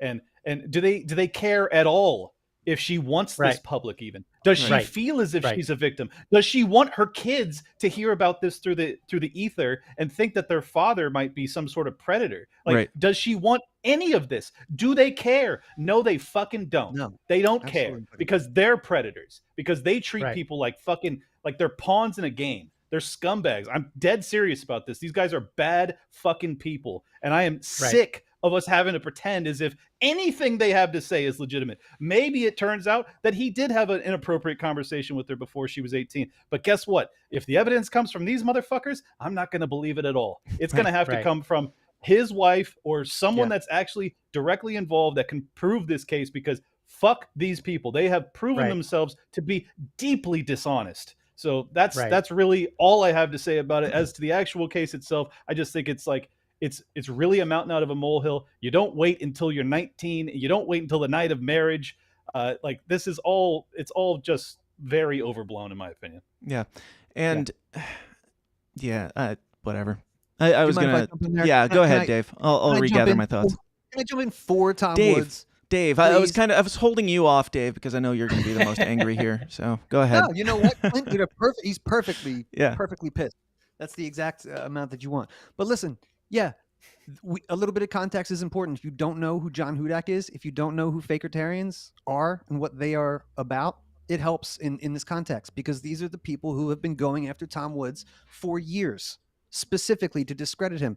These are the people who have called you, me, you, all of us probably Nazis, white supremacists, racists, rape apologists, all the shit, all the worst shit. Yeah. So groomer is the new thing. So I went to the Urban Dictionary because I'm 41 years old. I had to make sure exactly what this fucking word meant.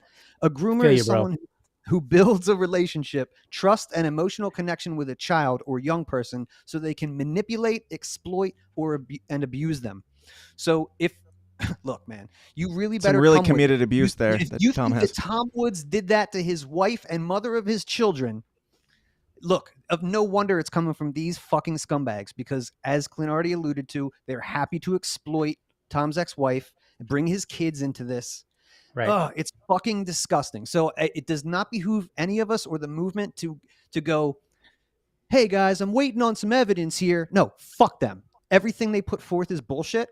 And this isn't a court either. I've seen good meatcocks, good libertarians being like, well, I'm going to wait and to see before I make a judgment. It's like, no, you fucking come to the defense of the guy who is under assault daily until you are presented with absolute fact of something heinous. Anything less than that is pathetic. I don't know if I agree. What happened until innocent until proven guilty, you know?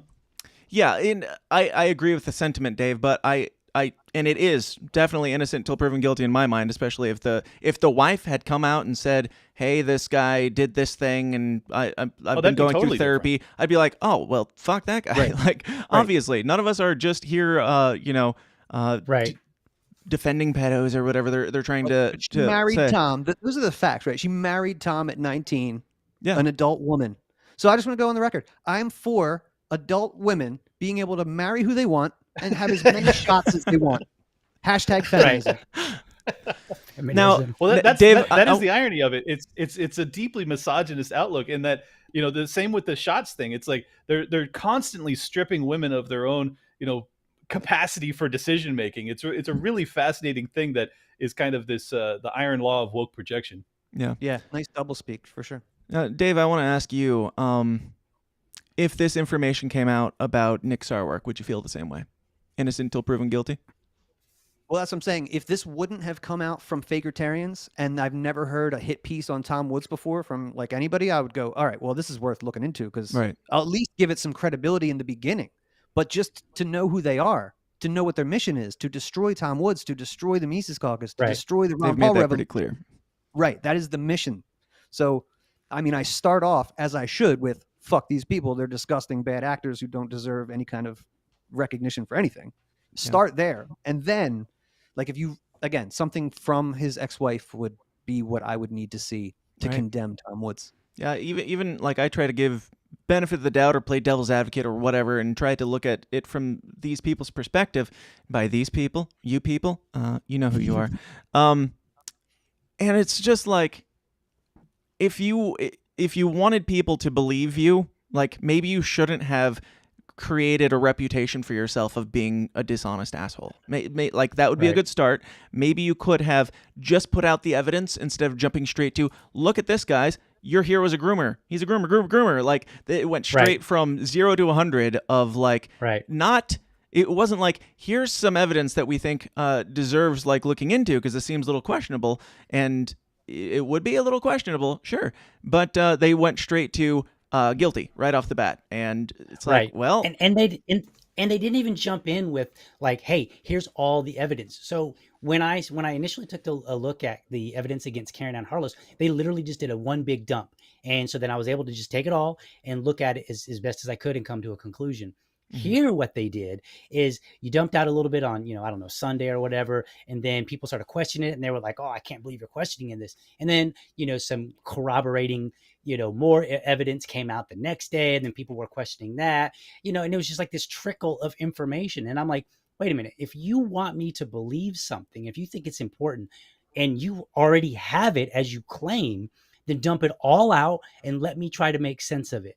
Don't dump out a little bit. And then when I question it, then turn around and be like, well, you're just a sympathizer. You're a groomer. He's your hero. All these crazy things that I said. And I'm like, it has nothing to do with whether I like the man. This is garbage. You just gave me garbage to work with. What am I supposed to do other than just say it's garbage? Go away. Yeah.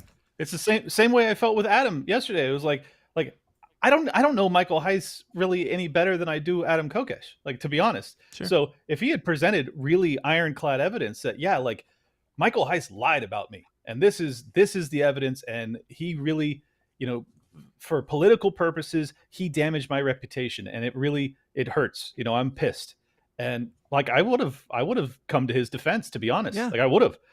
And I feel the same way about, what's his name? Sarwark, when it comes to the Fed accusations. It's like, I think that if you're willing to present the evidence of why you suspect he could be affiliated in some fashion, I don't have any problem with that. When people jump to the label of like, yeah, he is, he definitely is because he subscribed to some fucking email. It's like, all right, that, that's just not enough. It's not enough to make that kind of claim. So yeah, I feel the same way here. I'm just trying to say, like, when it comes to really serious accusations, I think it's important that everybody have a high bar of standards. Don't allow your bias to like blind you just because you want to be confirmed in your opinion of these people. Like, I fucking despise Nick Sarwark, but I have plenty of good reasons to despise him. I don't need to make shit up, or I don't need to jump to conclusions about stuff. And that's what they do with Tom all the time. They're constantly jumping to conclusions. They're, saying he started some white nationalist organization and now he's a fucking groomer. Like, these people just hate him. They hate him, and they're going to do anything in their power to destroy him. And everybody knows it if they paid any attention at all. And yet we all have to tiptoe because this subject matter, the accusation, is so grievous that we have to be cautious with how we talk about it. And I'm just done playing the game. I'm done playing the game. I'm going to fucking come to Tom's defense because it doesn't look legitimate to me, and fuck these people broadly. Agreed. Yeah, real quick. I gotta say, I agree with that. But the line that I think separates us and what separates, a guy like Sarwark and these guys is character, man. So like whether Nick is a Fed or not, he participates in Fed-like behavior. So it allows for fertile we all ground do. for like, Let's be honest. hey man, look, We you all see pay this taxes. guy? Look at look, Except Adam that's one Kokesh. thing. That's one thing to go, look at what he did that looks like the Fed, right? Like Tom Woods said one time, he's like, who's to say that if the New York Times is a CIA organ, like how would we tell the difference, right? Because their behavior is the same. So Nick is like that. But Tom has not, to our knowledge, participated in anything close to this shit. So that's the difference. They are participating. They're throwing the mud around. That's not the same thing. I'll just say that. No, They are, and I share. I don't look like it, but I do share in some of the anger, but for a slightly different reason. Because I look at it and I say, we've got a lot of hardworking people in this party, people that are out there, even activists that are not necessarily quite in the party, but they're supporting the libertarian values. And this is what I said about Karen Ann Harlos in that issue. Is I said we are telling the world that we have something better to offer than what they have right now. And then you look inside and you see people come in and they're like, hey, here's this garbage that I'm going to give you, and then demand that you agree that this person over here is a bad person and we should get rid of them, or we should, condemn them, or whatever it is.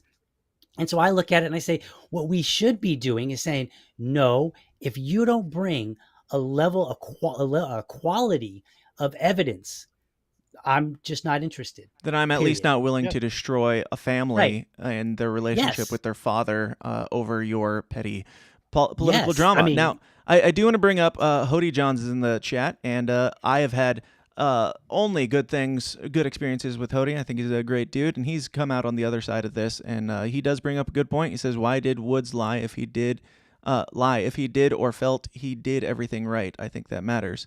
There were some things in the evidence where they say, oh, he changed the wording here and there, like over time. You guys have any thoughts on that? Yeah, I have. I'm not sure that he lied, but okay. Yeah, I have a very obvious answer to this. He said that they started dating in 02 or got married in 02 and it was 01. It's like this was, or I think it was dating. Was it dating that the date was changed? Something like there was a dating date that changed, and there was the thing where he said she was the oldest of whatever 15 kids or something, or 13 kids, and then it changed to the oldest daughter. Right, which to me seems like you're typing quickly, and you meant, like, why would he have? It doesn't matter how many kids there were, but these things can be very easily explained away as a typo. Because what difference does it make if she was the oldest or the third oldest of 13 kids? He was pointing out, hey, she was a mature younger person at the time, and and also you're talking about 20 plus years ago. Like, there's definitely a possibility that you could change 1 year from when we actually started dating to when we didn't. It's just in retelling the story and then correcting it. So that's my opinion on it. Like, it doesn't have to be nefarious. Everyone's trying to find some sort of like fucking cudgel to smash this dude with, as opposed to just going like, he's a human being. Maybe he forgot 1 year off, and it's like that 1 year doesn't even make the difference. Like, it doesn't make the difference as to whether or not she was groomed. So I just think people are really they want to believe something that's really bad about someone. There's also this thing that I wanted to bring up.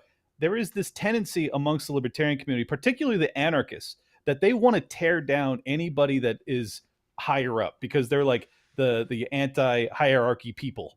And I think it's really unhealthy. I think it's really unhealthy that just because someone has excelled in some fashion that you're like, or you're so jaded that you just want to believe that there could be no good people on the planet. Like you have to tear down anybody that's doing anything special, that's achieved anything of note. And Tom has certainly done that. So I just really think that, like, he'll tell you all. Yeah, well, and he will tell you. So those are my major critiques, and that's a broader critique for the community. Is that we're supposed to be the people that believe in meritocracy and work ethic and grinding to get ahead. Like, we're not the fucking communists. So why are we acting like it when it comes to someone that gets a rumor fucking campaign against them, a genuine rumor campaign, and then you guys want to tear him down without any serious evidence. It just makes me sad. Yeah. Right. And I don't think he's lying. Honestly, I didn't see anything that I thought was a lie. I see some mistakes. Me either. Like, 2001, 2002, and people and they kind of made a big deal out of it. They're like, "Well, he said 2001, but then he changed it to 2002." And I'm like, "Do you know how many married men in this damn country forget, their anniversary every year to the woman that are currently married to?" I couldn't Like, tell it you how happens many all years the I've been time. married right now. Like my wife and I have running jokes about this kind of thing, and I'm sure Yeah. that many other married men do too. So the idea of forgetting, oh, it was 2001, you're right, not 2002 or whatever, like that doesn't mean anything at all, So I didn't see everything else that might be construed as a lie is more of a he said, she said, like Tom said this person who's a sister said this. Okay, well, one person said this thing, this person I don't know who is, that just popped out of nowhere. And this other person who's given me no reason to lie over the, 5 or 6 years that I've been following him. Mm-hmm. So, and then people like Dave Smith. Dave Smith came out and he offered, what I thought was pretty substantial response. He said, "I know Tom, I know Heather, I know his children. This is not, this is garbage." And Yeah. I said, well, I'm definitely going to believe the guy that I know who says I know all of them, or at least, all the people that are, that we need to worry ourselves about, as before I believe a stranger. It's not that the stranger online is wrong. I don't know you. Why would I think people want to believe the story is true. The people that believe it want to believe it, period. Yeah. Yep. And why? Right. That's Right. the biggest question. Why? What is your concern? Why does this need to be brought? Like, playing devil's advocate again. If everything that they say is true and he groomed this girl from 15 or whatever, yes, that's bad. Obviously, none of us would agree with that. But what is your goal here exactly? It's just to punish him for something he did 22 years ago, allegedly something Right. he did 22 years ago, and something that nobody in the situation directly cares about, seemingly, I guess, or they would be the ones probably putting this evidence out there, or at least going along with it. And the whole sister thing just reeks of, Josh's daughter getting paid off to smear him for political Right. purposes. Yeah, I don't we've seen trust this it. crap before. Yeah. We got to start to recognize hit pieces if we're going to engage in politics, everybody. You know what I mean? Like, we're still at the beginning level. We haven't even gotten the party yet. So Right. we haven't Right. even seen how this will go. This is dirty. That's what I've seen it locally here in the great Mhm, state of mhm. Delaware. All the worst names in the world, all the worst accusations getting hurled at everybody. This is all like systematic within the caucus, And within this movement, within this thing. Did anyone Go even? I had to go pee real quick, but did anyone even reference the timing of this thing? What, Right. just Someone being before, online made an interesting point. They said that there was an interesting timing because the Kokesh thing, the Tom Woods thing, and the Joe Jorgensen thing all came out right before, like, I think, 3 different states were having their conventions. Yeah. I don't know if that means anything, but it's interesting. Oh, it definitely possible. does. That plus a month before Reno. Right. Plus, this is a 22-year-old stale story Right. that they wait until a month before Reno, and you have this incredible fury over grooming because of Right. James Lindsay and these other people that have highlighted what both Disney and elementary school teachers are doing, plus the Don't Say Gay bill, quote unquote. Mhm. Yeah. All this stuff like that. That term really became prominent in the lexicon over the past 2 weeks, and then all of a sudden, this story comes out of nowhere that Tom Woods is grooming his ex-wife. I mean, come on. Yeah. What do you guys think the percentage is of all the groomers out there? What do you think that the I know where what you're do you going with think this. are the what are the ones that wife their groomed? What do you Right. think is that percentage? I would say 1. Yeah, Only I think Tom it's Woods. high, but okay. God, what a That seems like total a lot, but predator! okay. Wife this lady, bought her a nice place in the suburbs. Right. Put her It's like, kids what in is your private concern? school. That he's out there grooming people? That he might marry somebody and be with them for 13 years and have 5 kids with them? Like, yeah, that sounds awful. I He might guess. strike again. Right. Right. I don't know. Now, I am open to new evidence always, and I'm always open to having my mind changed. If somebody I'm not just, Tom Woods can do no wrong, whatever. Tom Woods is human. Tom Woods, even if he made a mistake back then, even if he did something, even if it was sleazy or something, that doesn't necessarily have anything to do with his life right now or the family that he raised or his new family that he started since then. But if something new comes out, fine, whatever. But as of now, it's like, I don't know what you guys want out of this, or what I do. And of course, they go instantly to, well, he's not, obviously this doesn't have anything to do with Reno because he's not running for office. Like, you know what you're doing. Don't play dumb. Come on. He's a big pillar in the Mises caucus, and you guys don't like the Mises caucus. Come on. Nobody's that dumb. We have to defend that guy until you are shown something super solid, which you won't ever from John Hudak. No. Right? Come on. We got to defend Ron Paul and Tom Woods and Dave Smith, because this is just going to, it's only 2022, man. We got some big plans ahead. So right. I don't think they have any. I'm not even sure if I believe they have any more evidence. They might be going and digging it up like literally right now. I don't know.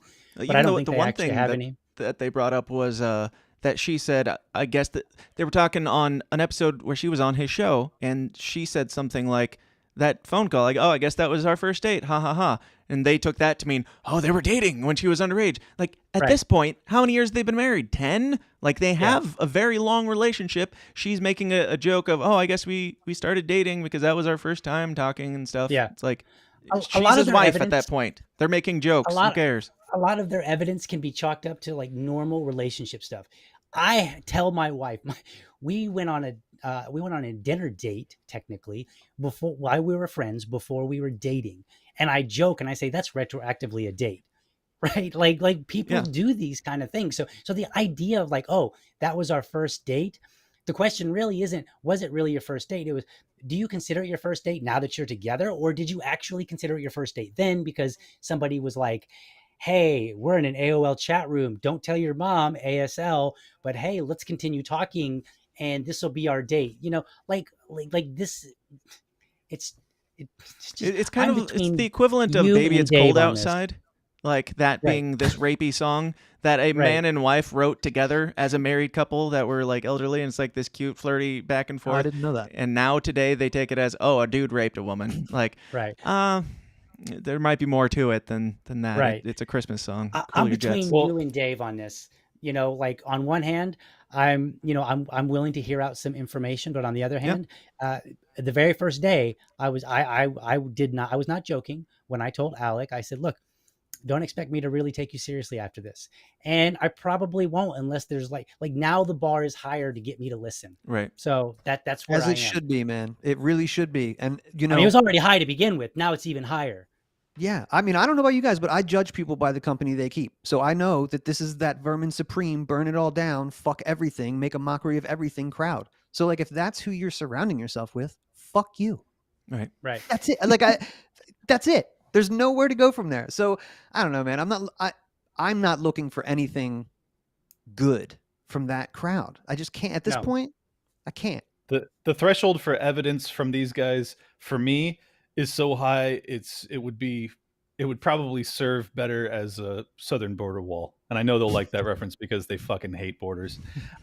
Anyways, I don't trust these guys. And I think that no one should trust them until they actually prove something. And you really shouldn't even be paying attention to them, because if there is a victim here, she will come forward if she wants to.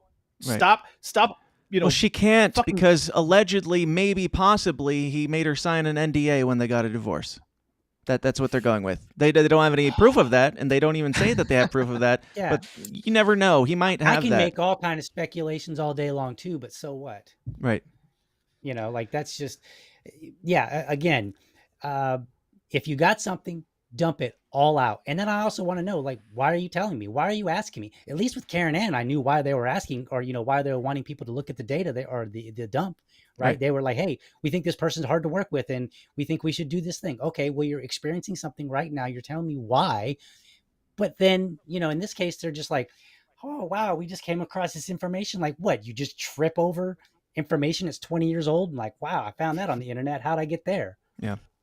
No. Well, and then we all have to take at face value that this anonymous Twitter account is in fact her sister, which maybe it is. I don't fucking know, but it's just all of it is it's so shady, man. And then you add in the timing of it, and you add in their track record, and then you add in Tom's track record, and you're like, why should I believe any of this? But what offends me most is that I know most people aren't going to be rational. They're not going to assess this fairly, because I've had smear campaigns done against me when I tried to assist people in the past.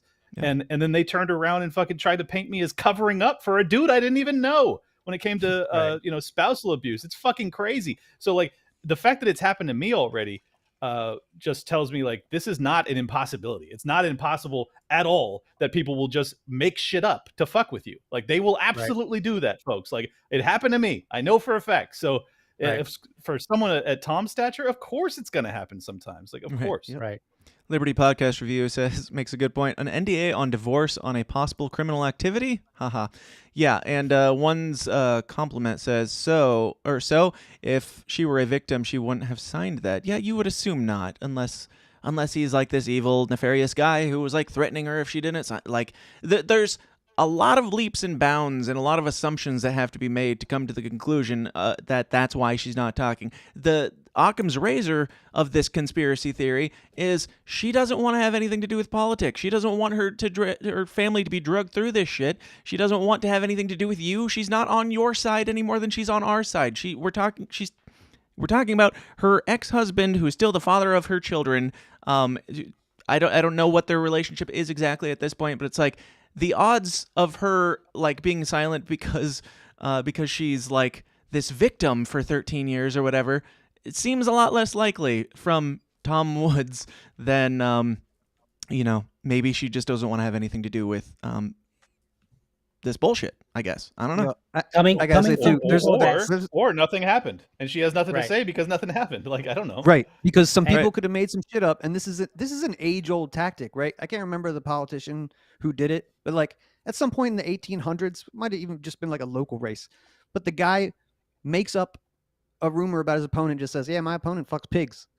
Like people were like, wait, how can you prove that? It's like, I don't need to prove it. I just need people to talk about how my opponent fucks pigs. Right.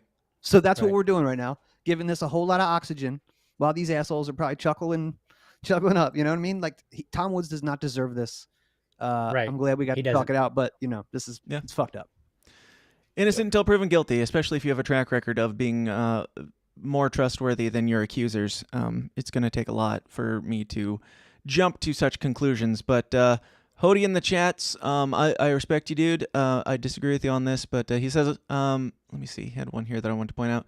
He says, I will give you that I can't say grooming, adult dating a kid per her words on his podcast, sure, but grooming is disparaging to her and a step that can't be proven yet. But it's still adult dating a kid is not. Will you settle out of court for kid dating? We won't call it grooming. We'll call it kid dating. What do you think? Take it. Well, he puts adult dating a kid in quotes as if that's what she, per her words. That's not what she said. She didn't fucking say that. There is no evidence of actual dating prior to 18. There is evidence of knowing but not dating. And I think people need to be very clear on that and say, like, look, it's not there, so quit saying it. Right. What was it happening? I don't know, because there's no evidence for it. Right. And the Fakertarians, their only evidence, they were like, see, if you look at the timeline, and they start constructing it very much like a conspiracy theory. Well, if you connect the dots, I don't want to connect the dots. I want you to show me evidence. I want you to prove this. I'm done. This outrageous claim you've just made. Like, that's all I want here. And I'm a conspiracy theorist, man. So I'm willing to go with you there if you got it. But yeah, me too. This is pretty. I don't know. This is pretty sus at the very least. And yeah, I don't know. We can move on. People in the chats are ready for us to move on. But if anybody has any final thoughts on Tom, we'll probably readdress this later if something new comes out. But if nothing new comes out, I'm not readdressing this I'll later. say another thing. I don't think I'm gonna say anything else after this. I just don't care anymore. Yeah. I've said everything I need to say. I've looked at every bit of information that I thought could possibly be worth something. I don't see it. I'm done. I'm moving on. I got things to do. Yeah. And I will also say that, people were asking me, why didn't you talk about the Tom drama with Adam Kokesh, because Adam's been dragging him. I don't want to give it any more oxygen. If Adam had brought it up, I would have absolutely done what I just did with you guys today. But honestly, like I am not interested in continuing to give air to these fucking scumbag lying pieces of shit. Yeah. That's my honest opinion of it. And if it turns out that there is a smoking gun, or that his wife comes forward and says, yes, it's all true and blah, blah, blah, well, then I'll fucking change my perspective on Tom Woods. I don't know Tom. I've only met him once. Right. So that's all there is to it. Yeah, and that's the thing. They make this out to be like, oh, you're just defending him because he's Tom Woods. And it's like, yeah, to some extent, because I trust Tom Woods more than I trust you. That's all it is here. I don't have some, like, if one of my heroes came out and I found out that they were a pedophile, I would certainly call them out immediately and have no problem with that. But forgive me for having a little bit of pause on your outrageous claims with minimal and a little bit, all over the place evidence that you have presented to me. But yeah, I don't know, dude. Like, who cares? Mostly. I care. I care, obviously. And I didn't want to necessarily talk about this either, but there's a part of me, like, I see people like Hody and like others that I do think are good faith actors who have legitimate questions and legitimate concerns. Right. And a lot of people in the Mises Caucus are just keeping their mouths shut about this. And I understand that also. But at the same time, if nobody is like, dude, seriously, let's take an open-minded look at this thing, silence in this case, I think, is a little bit, it's a bit of a bad look.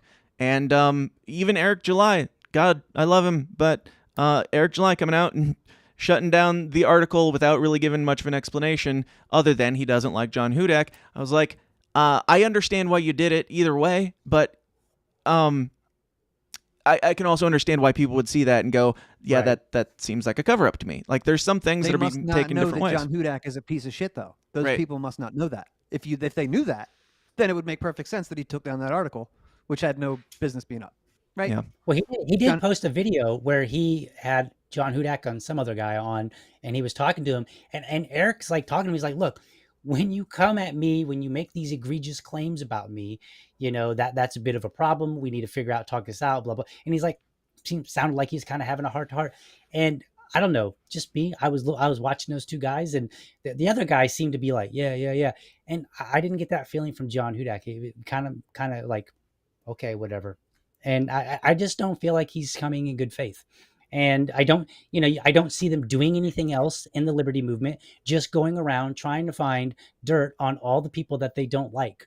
And I'm like, okay, well, you're clearly creating a reputation. And for all the good faith people out there who are like, well, I have some real questions, and I'm sure you do. And I'm sure that they're real honest questions.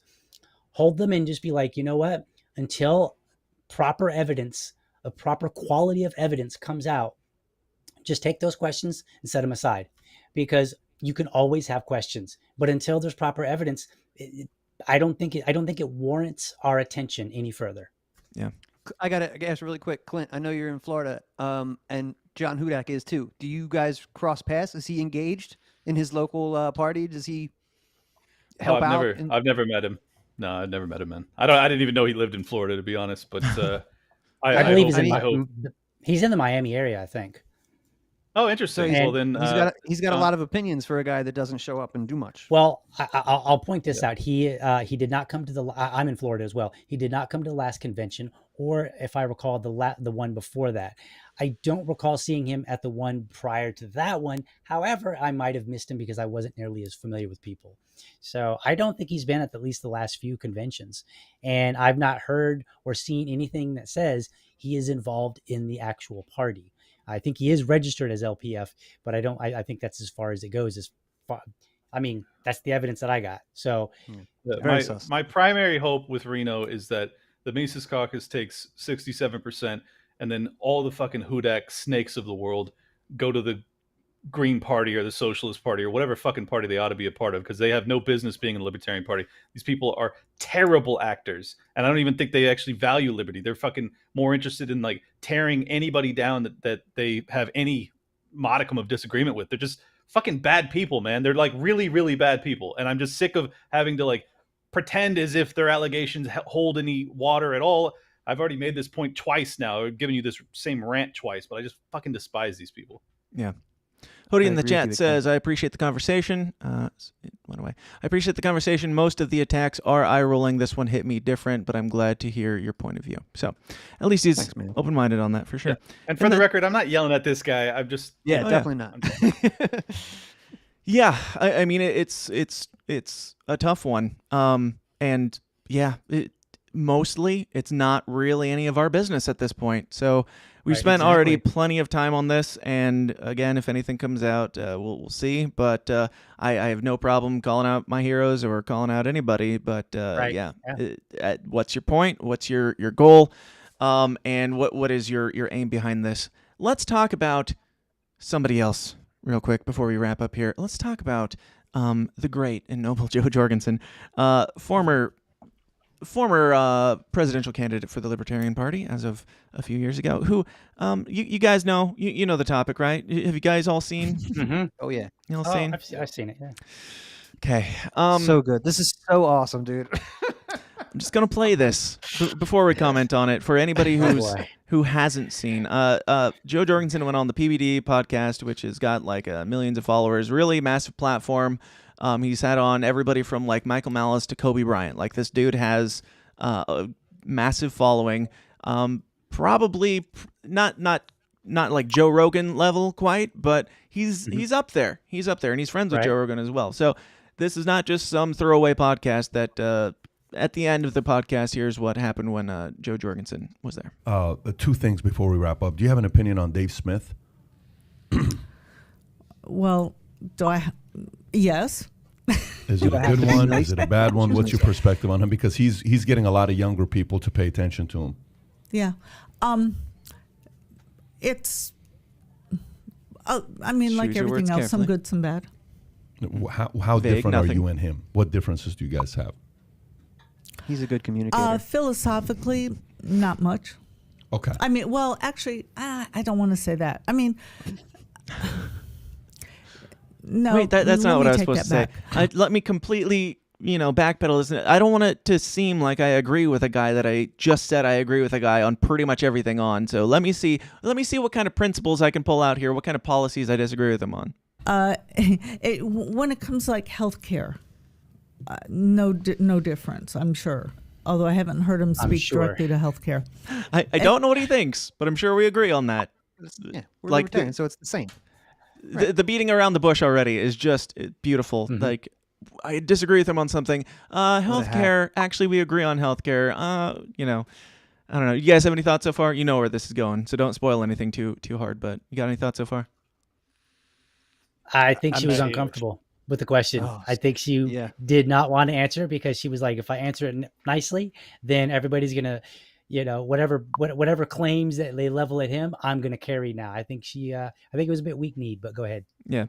I don't think she's so much uncomfortable with the question. She knows what she must do when asked this question. She's uncomfortable with doing it, but she does anyway. Right. Education, probably not much choice or not much difference. But there are many things that he has said that I'm 100% against.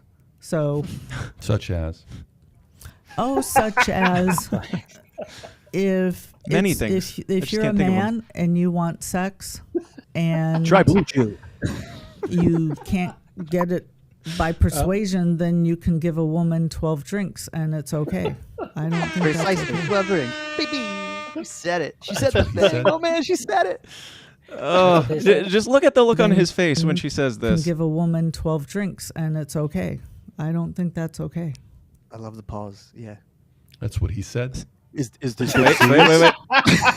She gives him the same look back. She's like, not even a yes, not a no. I guess.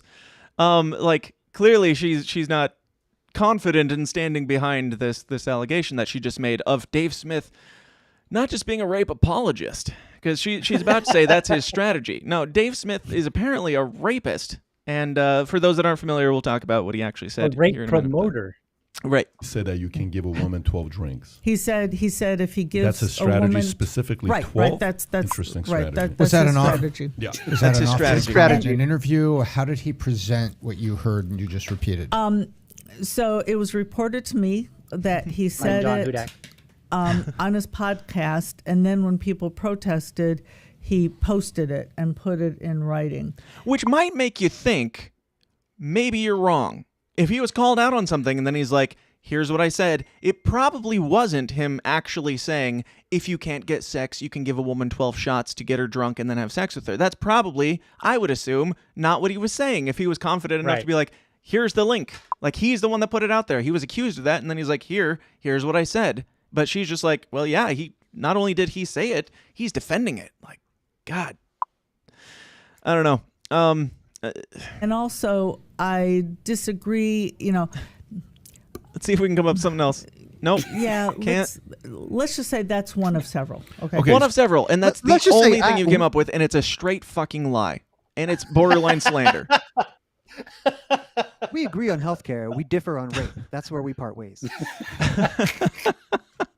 I agree with him on all the libertarian principles, but when it comes to policy, I, for one, am not into rape, and he seems to be into rape. Like, that's just a place that we minorly disagree on. Like, if you honestly thought the thing that you're saying was true, you'd be like, have you heard what this dude said? He's into rape. Like, it's so just unbelievable. Just casual, like, yeah, that whole rape thing. Not Right. down with that, honestly. Now, what Dave Smith actually said was a lot of people, a lot of women, or not, I guess not a lot. I don't want to put words into his mouth. She's doing a great job of that on her own. But women, if they get like really drunk and they consent to sex, it's not it's not rape at that point. If she is consenting, even if if she chose to take the 12 shots, if she chose to put herself in that state, the guy's probably getting drunk too as well. And if they agree to something and she decides the next day, hey, I don't like that I did that. That was a mistake. That's not rape unless he forced her to do it. If she went on her own will, that is not the guy's fault that she went on her own will, which I agree. But she presents it as, if you can't get, it's such a childish, just simple breakdown of something that is actually an interesting, libertarian discussion on philosophy. But she breaks it down to, oh, he's just a dude who gets women drunk and rapes them. Dude with two kids who's been married for a good while now. It should be noted that there is less than 6 degrees of separation between the dickheads running the Tom Woods smear campaign and the people that Joe Jorgensen surrounds herself with. Yeah. These are all the same assholes. You can really, there's not that many. This is like 3% of the party, maybe. Yeah. You know what I'm saying? But they have ascended to power over the years. And yeah, I mean, just like we were listening to Dave's podcast. Like, who do you think's tweeting for Joe Jorgensen? It's not Joe Jorgensen who's making these awful tweets. Some other awful people. Yeah. But yeah. And I will agree with Dave Smith on one point. I didn't have that much against Joe Jorgensen other than she's just a good libertarian's wife. Like, she's fine on philosophy. I don't think she's a good speaker, a good politician. Yeah, bad communicator. And we might watch some more of this in the after party if anybody's still down to stick around. But yeah, go ahead. Let me say something real quick. One, yes, I didn't have a strong opinion of her during her campaign. After this particular interview, I concluded that she's an idiot. That's my honest opinion. I think she's a fucking idiot. And that's giving her the benefit of the doubt that she didn't know what she was talking about. It feels great to say it because it was... Yeah. It does feel good to say it, to be honest, because I always thought she was a sweet enough lady, and I thought that her outlook was closely enough aligned to mine that I wouldn't have been heartbroken if she had prevailed. However, after watching her get fucking demolished by David Bett, whatever his name is, mother of God, she is awful. She can't defend any libertarian stance against the most minor of pushback. It was an embarrassment. I said after watching this, I am followed by at least 1,000 people that could have done a better job than she did on that interview. Yeah. She fucking sucks. The fact that she was ran for president is a goddamn tragedy. I don't know how it happened. Yeah. She's awful. And then she drags down the one guy who's probably our best messenger going forward. She fucking is worthless to me. I am so pissed about this, and I just pray that this guy invites Dave on to defend libertarianism, because even more than I was pissed about what she did to Dave, I was pissed about her defense of libertarianism. She made us sound like fucking idiots. Jesus Christ. Totally. This is the most beautiful part about this, because Joe Jorgensen's career is done. And I guarantee you that she went on this show and she's doing these rounds because she's running for president, which she just blew that chance. And that would have been, maybe. Aren't you glad, Clint, that we don't have to pretend and be polite now? We can go, no, you completely fucked up. You completely fucked up everything. You turned your back on the movement. Look, if she was not running for president and she was just there as a libertarian, then when that guy asked her the very simple question, what do you think about Dave Smith? She would have went, oh yeah, it's great. He's bringing in more people than anybody to the ideas of liberty, and the party's growing, and it's all fantastic. Instead, She went the route of the political hack and went, I don't know. Should I say that? Not even in Maybe a I good shouldn't." way. Not even in a convincing way. Like, And then she Right, went with the yeah. 12-shot story and completely sunk her career and all of her credibility. It's great that we don't have to pretend that she's okay anymore. 'Cause yeah, she's Clint, not. Just I for will for the disagree record, with you. I was never pretending. I was never pretending. But I never was. thought I she mean, I great. would. I just just didn't went know. with it. Like, I didn't know how bad different she cup of was. tea, I right? didn't know. Clint, I will Right. disagree with you on like, I don't care if she's I care that she's bad at defending liberty. I care that she's bad at messaging and stuff like that. I only care about that because she was our presidential nominee, and that is pretty sad at this point. I care, like, I could let all that slide, though. It's like, maybe you just, you're not that great and you shouldn't be in that position. That's one thing. But this is where I draw the line. When you start flagrantly lying about our biggest communicator right now. Like, she could have played, like, if she was honest. Honesty clearly would have been, oh, I don't follow him that closely. I hear some things about him, but, I don't know that much about the guy. And good on him for bringing, all these people into the liberty movement. I think we agree on a lot of political points. But I can't really speak too much to him because, I don't want to, like, spread rumors, but I also don't want to, like, endorse anything that I disagree with. Like, how come I can right now, just off the cuff, give the better answer than the presidential candidate for the Libertarian Party? And It's crazy how it's not that hard. Yeah, It's just it's called being honest, and clearly you don't know what you're talking about. You at best you don't know what you're talking about, and at worst you're a liar and you're full of shit. And that is where I draw the line. Did you guys see the breakdown from Tyler Yonke? No. Oh, no, I need to check that out. That was brilliant. Oh my Isn't god, he the Liberty Review guy? Yes. Okay, I'm So not going to what review he his did- shit. That's his job. No. Like, he made a really good point that I missed. So in the original, so he points out, he goes through it. I would actually watch it if I were you because it's really interesting. But Yeah. let me give you just the more important detail. He points. He goes back to the original clip, and Dave is answering a very specific question. So somebody asked. They said, and I don't know if I'll get the question exactly right, but it's, what's your opinion of drunk consensual sex? So it's become, oh, he's a rape apologist, but his actual question was drunk consensual sex. And so then he goes on and he says, look, if you have went out and made these decisions, then I'm sorry, it's not rape because you're upset and angry after the fact.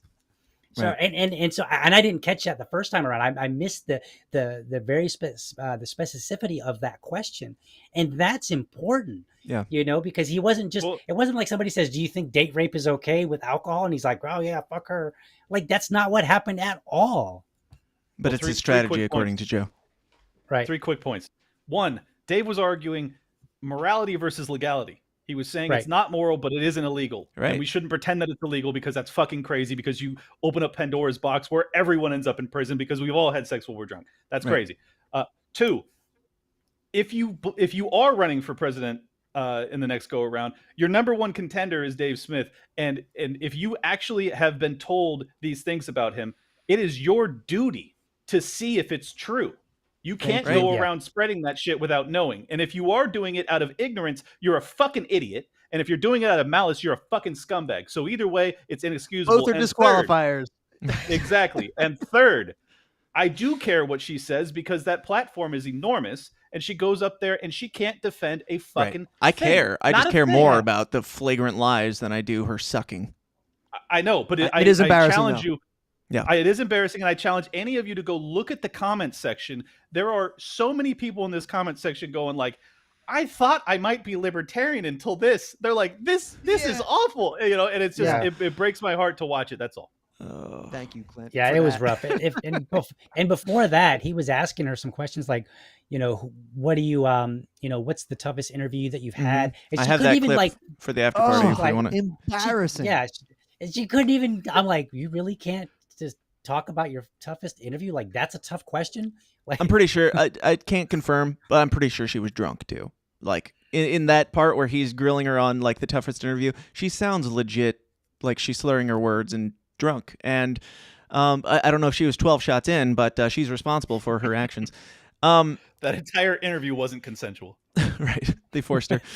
Jeez. So I don't know. Like, listen, I say one more thing on the Joe Jorgensen thing? By all means. The best thing that could happen to us, right? Mises Caucus or not, like just moving forward, right? The best thing that could happen to us is that we reject these people who come into the party, whether it's Bill Weld or Joe Jorgensen, who pop in every 4 years to do some kind of like just run in our primaries here and like exploit the work that we're doing. The new precedent should be Spike Cohen. You know what I mean? When you're given that opportunity to run, like what can you do with it from here on out?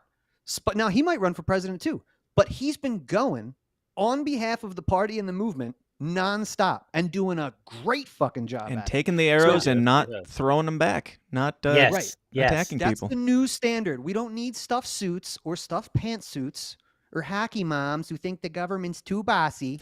We need the fucking Switzerland isn't neutral anymore, by the way. I don't know if that changes her run. Oh my but, God, it's fucking painful. I mean, I guess you're technically right, lady. It's just like, get to the sense of urgency here. There's a big fucking problem. And again, that's what I'm talking about when I talk about bold messaging, man. We can do better. And we're not even talking about purity tests when it comes to particular topics. We're just saying, like, Spike, I disagree with on a handful of pretty serious things. Yeah. But every time he talks, I'm proud to listen to him because he is actually he's actually cogent. He's actually delivering our message in a way that lands, that's not so appallingly wrong that everyone goes, what the fuck are these people talking about? These people are out of their minds. I would never vote for a libertarian. When I watched Joe Jorgensen in that interview, I was like, if I didn't know what libertarianism was, I would never consider it again. Like, that's how fucking bad it was. You still wouldn't. That's the problem. If you didn't know what libertarian was after watching the interview, you still wouldn't.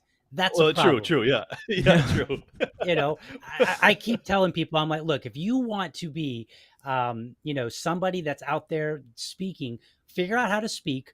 Stop trashing all of our people. It doesn't matter if you don't like Dave Smith or not. The fact of the matter is he's here. He has a large following. It's part of the party. So the best thing that you can do is to just kind of, pivot away from those kind of questions. If it looks like somebody's trying, and I don't even think that's not what was happening. But if you feel like someone's trying to rope you into talking trash, pivot away from it, because it's just not going to go over well, and you're going to ruin your own standing. And that's why everybody likes Spike. Nobody can think of a time when Spike went and talked trash about another libertarian, because he's too busy trashing all the police stations in America. Right. On Facebook and Twitter. Yeah. Yeah. Now, I know that as libertarians, we do like ranked choice voting. And Clint, you said there's no way she's going to win if she runs in 2024. But if we needed any evidence played out how well ranked choice voting actually works, I'm afraid we have it, and it didn't go great. So true. Oh, that's why Reno's so important. Yeah. Jorgensen, like, again, like when I did my presidential debate on this show where I had 12 or 11 candidates or something all debating, she was the only one that didn't show up. And I was just like, okay, well, obviously that's fine, because she's like the least interesting person here. And it's not for any, like, it's just because she's just not interesting. She doesn't seem convinced at anything she's saying. And unfortunately, she has not proven me wrong over this course of history. But I don't know. I don't even know how you can be involved in this fucking party for 40 years or whatever it's been and be that fucking bad. Like, it's just, it's like, it's almost impossible for me to believe. I watched it with like horror. Like, it was the same way I felt interviewing Adam Kokesh last night. I was like, how is this even possible that you have gotten to this condition? Like, it is tragic. 40 years and you can't even argue open borders? And she's she was the VP in the past. Like, this isn't even her first rodeo. And that was like a bragging point. It's like, if you've done this before, how come you're so bad at it still? Yeah. All she had to do in that interview with that guy, when he asked her about, do you like Dave Smith or not? She could have been like, yeah, he's okay, but I'm open borders and I'm pro-choice. Yeah. That's what she should have done if she's running for president. Just be that. Right. Be that answer. Be the other choice there. Yeah. Yeah. She did have some dope ass videos though. But she should probably hire me, by the way. I'll be her unofficial advisor. Hit me up, Joe. I don't even believe in open borders, and I could do a better job arguing in favor. Right. Like, it's just incredible how bad she was at her job. God, I just watch it for the hilarity if you want, guys. Seriously, it's fucking funny. Yeah. I mean, I like her. She's a nice person, but I don't think that she is the right person to be the front facing communicator for our party.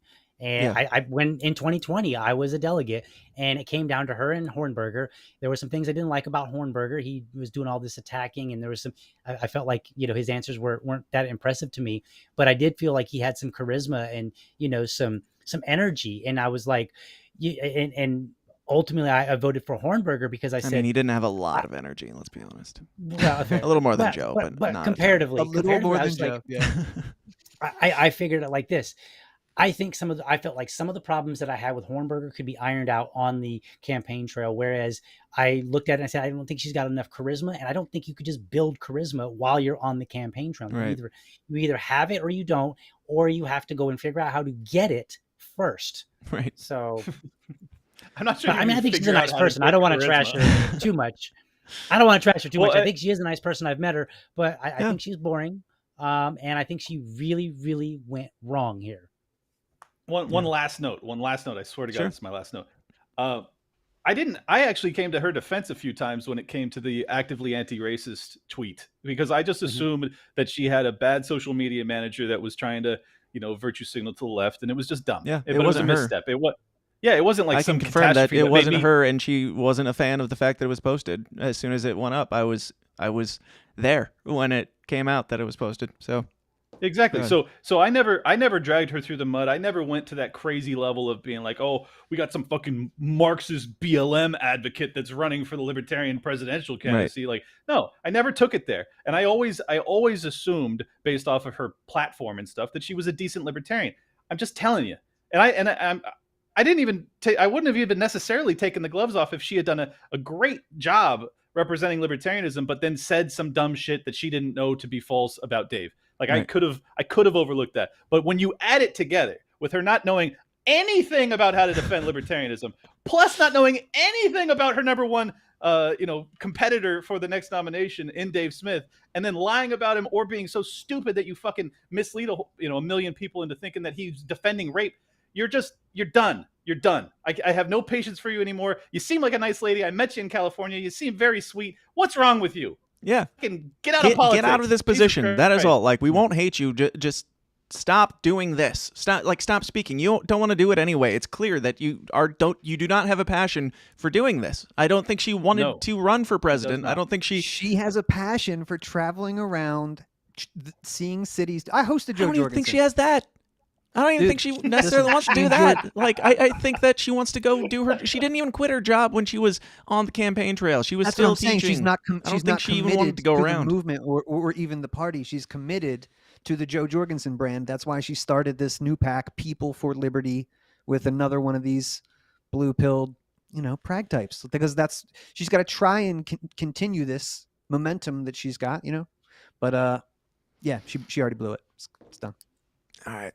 We should get out of here and do some after party. I gotta pee real bad. Whoever wants to stick around can. You don't have to, but I do have the other clip of Joe that we're gonna talk about in there, and we've got that fun Brian Stelter stuff and a couple more things that we can rant about if we feel led to. But thank you guys all for being here, and thank you to everybody in the comment section and in the chat and all that for tuning in. This was great. I've enjoyed it. I think we all have our opinions and our thoughts, and there's a lot of things that we don't know, and the things that we don't know, we should just, give people the benefit of the doubt for the most part. Trust people that are trustworthy and don't trust people who aren't. And if they have a proven track record of not being trustworthy, whatever. And if they think that they are a great candidate for the presidential nominee, give them the benefit of the doubt until they prove it over and over and over and over again that they are not qualified for it. But if you guys have any final thoughts on this, feel free to give them now and give your plugs and all that fun shit. Dave, we'll start with you. Yeah, just the big picture of the talk for today. I think we are so close. We've already done it. We've exorcised the demons, and this is the last little bit of just flailing around that these awful people are trying to do to us, and it's all good because we've already won, man. Reno is going to be like where we signed the papers. Yeah. So we're going to take the reins of the Libertarian Party. That is going to fucking happen, and let's do great things, man. I'm a huge fan of everybody on this call, man. You guys are really great. Congrats on your success. And it's cool that, more things are popping up. I like it. That's what it's going to take. Just more people paying attention, more people engaged. Talk about 6 degrees of separation. But yeah, there's only that between, Joe Rogan and Dave Smith and Clint Russell and me. You know what I mean? Like that's it. So like there's something really cool going on right now. It's cool to be just a little part of it. Yeah, stand up for the leaders and the pillars of your movement, man, when you see this kind of shit happening, because it's going to happen more. So just, I'm sure you've heard Dave Smith say, right, he's a soldier in this shit, and when people go after the generals, he sicks like a pit bull. That stuck with me, because I'm going to do that same shit now that he's elevated himself to probably general or something else. So, because that's the right thing to do. That's what we should do. And you don't have to be a Ron Paul guy or whatever. But if you see somebody going after Ron Paul, be suspect. It's fucked up. Within the Libertarian Party, that's automatic suspect. So anyway, yeah, I'm back on Twitter for the 4th time, trying to make this one last. Find me on there. But subscribe to the podcast. I just started doing some new ones the other day. I'm going to have Shane Hazel on next Monday. Dan's coming on the Monday after that. And then I got a debate with Eric Rodsap and Josh Smith at the beginning of May. So I'm going to start to make some moves there. But yeah, Instagram, Facebook, all that stuff too. Dave versus Goliath. Thanks. Yeah, and at Dave for Delaware. You didn't even say on Twitter. That's right. I can't. Yeah, I can't mention my show on Twitter. That's the one thing they won't let me do. Right. So, Clint, how about you? Final thoughts and plugs and all that shit. Yeah, Clint Russell, Liberty Lockdown. You can find me on Instagram, YouTube, Spotify, Apple Podcasts, Liberty Lockdown. On Twitter at Liberty Lock Pod. And I just wanted to say, I got to give my first ever live speech in Texas last weekend, and I got to hang out for hours on end with Eric July and Scott Horton and Dave Smith, Spike Cohen, everybody. Yeah. And these are really good people. I'm just going to be straight up about it. Like, they're really sincere, good people that see the world how we do. And it's crazy that if anybody wants to tear these people down, if you are presented with hard evidence that they've done something egregiously wrong, absolutely hold them to account. We're not here to carry water for people, but your initial reaction should be defensive. You should be defending these people because they have proven to you that they are willing to dedicate their lives to carry forward our message. And that is meaningful and it's valuable. And I just don't understand why our initial reaction is to assume the worst and then have to prove innocence. Like, fuck doing that. I'm not going to do it anymore. And I hope that more people will realize what we're up against and realize that this is probably going to increase over the next 30 days up until Reno, and to be prepared for it.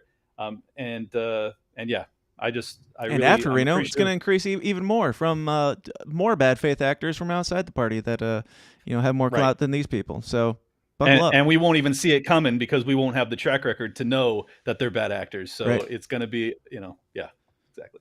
Yep, right on. DL, final thoughts, plugs, all that shit.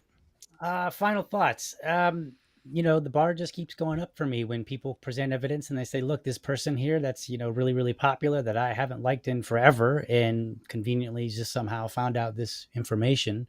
The bar just keeps going up for me. And I think I've demonstrated over and over that I have been willing to hear everybody. And I've been criticized for it, but I will keep doing that. However, the more I see someone's name pop up with garbage, the less and less I'm going to be listening. So, because I got things to do. Speaking of, tonight at 8:00, I will be interviewing Dennis Pratt on my Dad Talk series. So I'm inviting dads on and just talking about what they want to talk about, because we really don't raise dads' voices nearly enough in this society. So we're going to be doing that on my podcast, and then look forward to some things. I'll probably be taking a break in May, reorganizing a little bit. And then after Reno, I've got some really exciting things that I'm going to be doing with my podcast as well. And you can find me Liberty Dad Pod on Twitter. That's pretty much where I'll always be. And Mises adjacent. Right on. Awesome. Thank you guys all so much for being here. Feel free to stick around if you're down. Otherwise, we will catch you later. And to everybody watching, thank you for watching. Thank you for being here. Thank you for sitting through this. It went longer than expected, but I assumed it might given that we had 4 people on a call about some very personal topics to all of us. So I just want to tell you all, like, go out there and do your own digging, do your own research, come to your own conclusions, have an open mind, but have discernment, know what is true, and, don't trust the first thing that you read on the internet. And if you are proven to be wrong about something, be willing to change your mind. But until then, don't change your mind. Know what you believe and why you believe it. That's going to be it for today. If you're coming over to the after party, we'll see you there in just a moment after I pee, and we'll have some more fun with this, with Joe, with Brian Stelter, with some other pop conspiracy fun stuff in the world. So thank you for being here, and we'll see you guys on the other side. Until next time, question everything, stay uncomfortable, and we'll talk to you then. Bye-bye. Hey guys, thanks for watching. Be sure to like and subscribe on your way out and help us change the world one uncomfortable conversation at a time. And if you like what you hear and you want to hear more, go join the Downers Club at patreon.com/The System Is Down for bonus episodes of the show every single week. Until next time, please continue to question everything, stay uncomfortable, and I'll talk to you then. Thanks.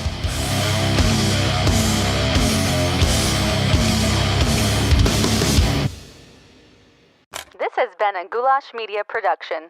GoulashMedia.net. This concludes our broadcast day. Click.